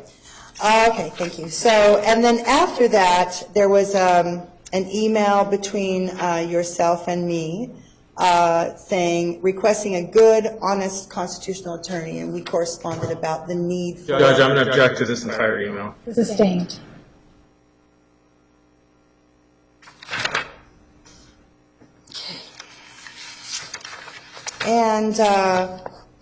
And then after that, you visited the temple a few times, and you did come by to the temple and stay for a few days, I think in 11 with your partner at the time, at that moment. Yes. And did you visit the Sedona temple as well? Yes. Okay. And so overall,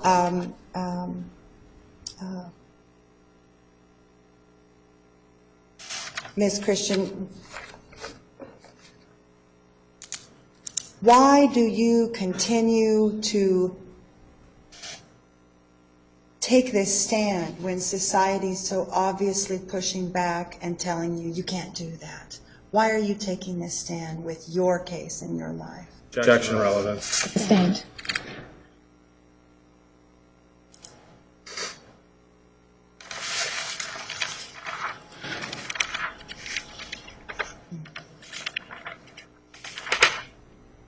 Do you believe that these temples are needed in this world? Objection relevant. Sustained. Excuse me, Your Honor, I need to consult with Mr. Green. You may.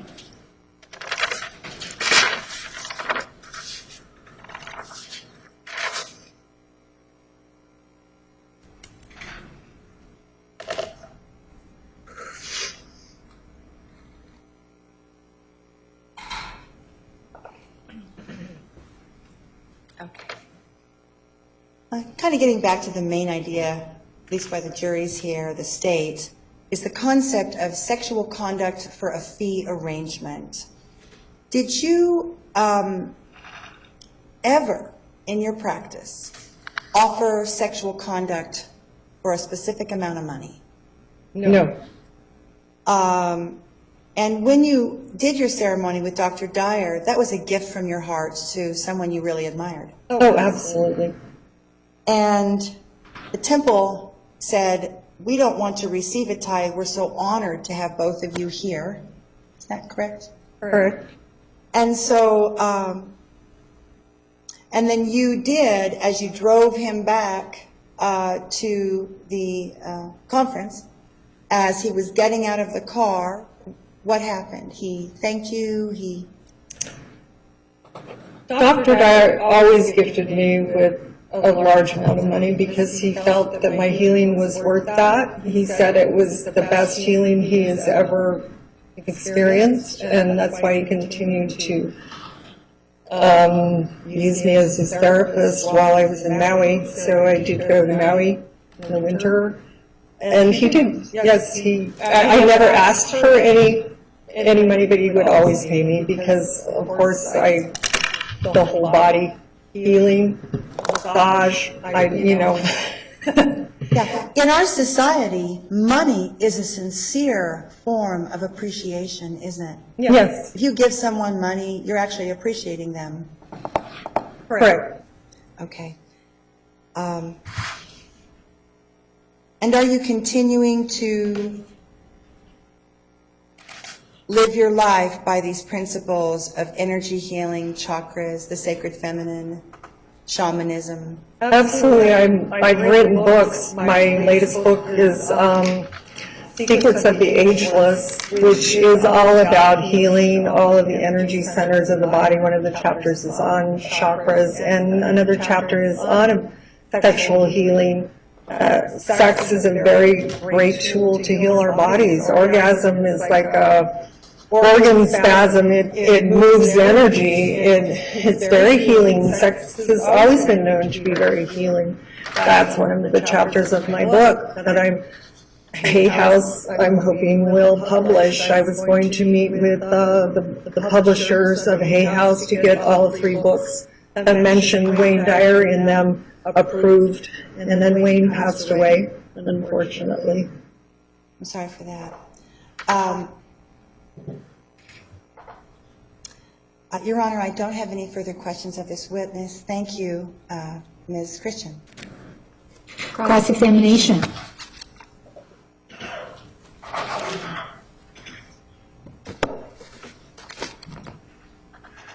Ms. Christian, did you ever witness any of the sessions take place at the Phoenix Goddess Temple, other than the one between you and Mr. Dyer? No, I did not. Okay. So do you have any understanding at all or personal knowledge about how those sessions work or how the money worked in those sessions? No, I did not. Okay. Now, you said that you did Ananda Nirvana healings or sessions. What is that? Ananda Nirvana is the Sanskrit word for blissful heaven. Okay. What would happen in an Ananda? I go in and I ask you to give me an Ananda Nirvana session. What happens? We go in and basically find out where energy is blocked. It's massage, Thai yoga, cranial sacral, lomi. It's a whole bag of tricks involved. Whatever needs to happen for energy to move through the body appropriately. And there's sexual conduct involved in those sessions generally? Not necessarily. Sometimes? It has happened. You performed sexual conduct as part of some of your sessions you did when you were in Utah, correct? Could you define sexual conduct? Sure. Touching a male's penis during your sessions? On occasion, I would have to move the penis out of the way in order to do stretches. You never gave men orgasms during their sessions? I don't recall. How do you not possibly recall whether you gave men an orgasm in one of your sessions? They may have had a spontaneous orgasm. And you actually were arrested when an undercover officer came in and had one of these sessions from you, correct? Yes, but he never obtained any sexual arousal or release. Because he's not allowed to get to that point, correct? I have no idea how the law works. And so you were arrested for conducting these sessions, and that's obviously something Miss Elise became aware of because she's the one that contacted you after your case was in the press? Correct. All right. And your criminal case is actually still pending, correct? Yes, it is. Do you know if Miss Elise, when she would do trainings at the Phoenix Goddess Temple and would tell all of the people that she was training to be practitioners that what she did was legal and was protected from the government, did she tell them about your case and how you had a criminal case pending for doing this type of sacred sexuality? I have no way of knowing. You're the person that introduced Miss Elise to James Mooney, is that correct? That is correct. And James Mooney is the founder of the Oklahoma Native American Church, or one of the head people of it? That's correct. And did you refer Miss Elise to Mr. Mooney so that she could try to use him to protect herself from the government? No, I did not. I had a vision of what was coming down the pike for Tracy. I do have visions. I'm a visionary.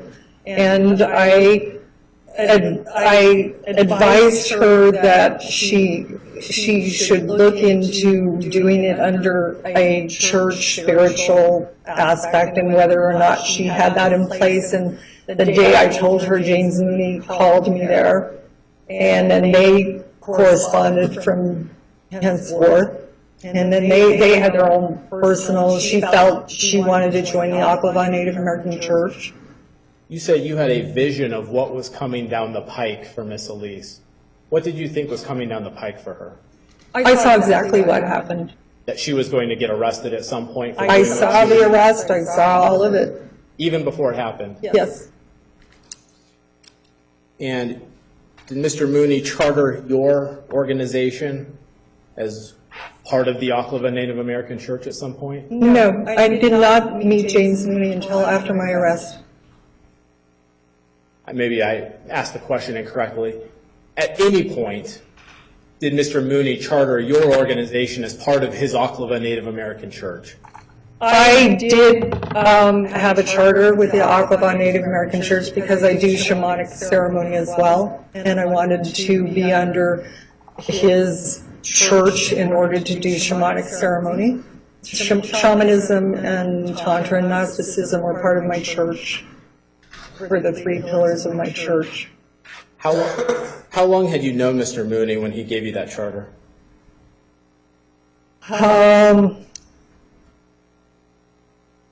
Maybe a month. How much did you have to pay him to get a charter? Nothing. He just gave it to you for free? That's correct.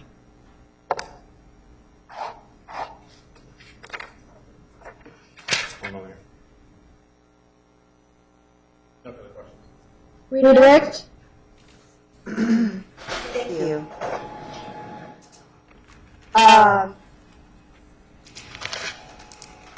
Do you recall having in our conversation about Mr. Mooney and the Oklahoma Native American Church that we discussed this was an example of where an ancient ceremony was being protected by law because it had a lineage? Correct. And so,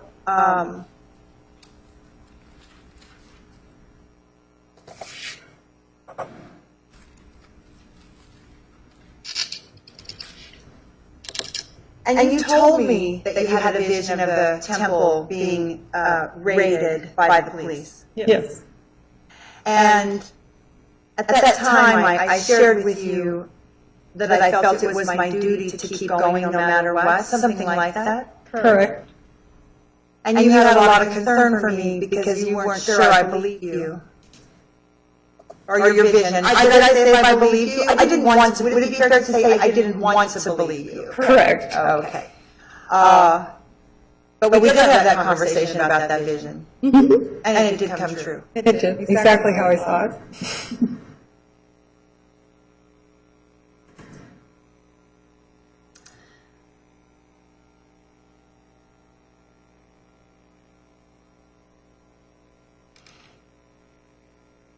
I don't have any further questions. Thank you. All right, do we have any questions from the jury? There is a question in the box.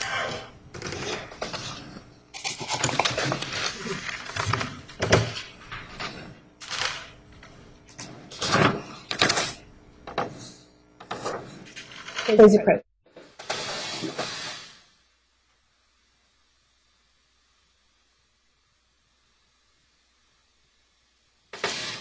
This is question 77. Any objection?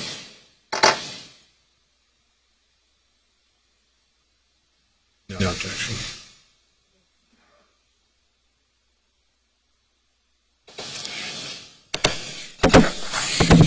Thank you. All right, a juror has some questions for you. When you did the ceremony with the doctor, were any sex acts involved? I did a full body massage on him. Yes, I did touch his, what we call wand. It was with full disclosure. He understood what Tantra was, and he was expecting a full body. But I did explain to him what it was. We did not have sexual intercourse at that time. But I did touch his wand, his sexual organs as part of the Ananda Nirvana ceremony. Did the doctor leave a donation for the temple? Not for the temple, but for me personally, when I left him at the airport, he felt that he honored me. I did not want to accept a donation, and I'm not even sure. I think it was $300 he left on my dashboard as I drove away, and he told me how he appreciated my work, and it was very profound. Any other questions from the jury? Follow up, Ms. Elise.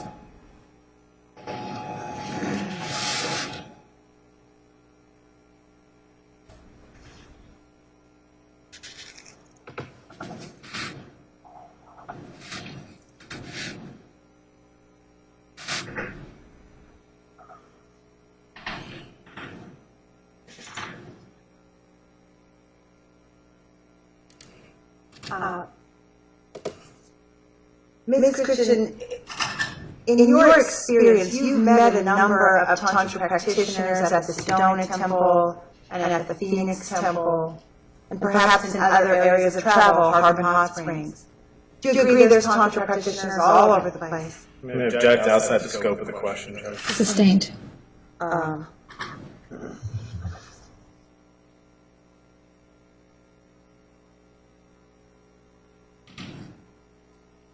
Did you feel that the money offered by Mr. Dyer, you had tried to gift him as a person who was a devotee of his work, and then he turned right around and said, he left the money for you. So did you feel when that occurred that he was paying you for touching his wand, or was that an offering for the whole experience? Every time I've accepted donations, it's always been for the whole experience. You cannot disconnect one part of the healing from another. You can't, just like I don't think you can just pay for sex, because sex is holistic, I mean, if you want to separate that part of your body and say, I'm going to pay you for this sexual experience, it's very imbalanced and separates the body. And the same thing happens, you can't just heal the body and not the sexual aspect of the body as well. Both create an imbalance in the body, in the energetic field. Thank you.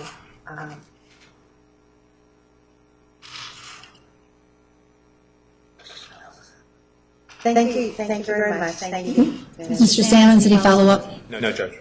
Okay, thank you, Ms. Christian. You may step down. You are excused. All right, Ms. Elise, any other witnesses, or are you going to resume your testimony? We'll be returning to my testimony. All right, please take the stand.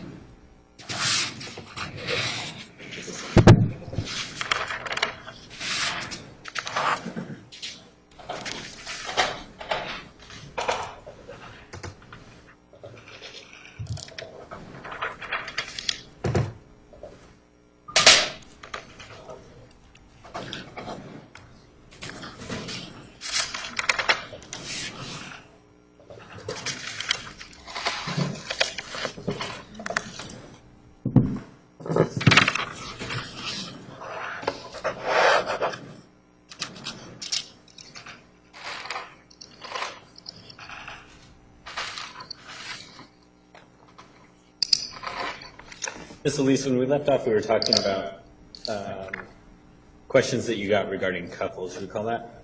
Yes, thank you, yes. What would you do if someone indicated that they were nervous about coming into the temple, or a couple was nervous? I think the general response to anyone who's nervous would be to, if they've said they read the website and they're still nervous, we would invite them to a Sunday service, or perhaps the Healing and Revealing, which was Wednesday nights, because that was a seated meditation.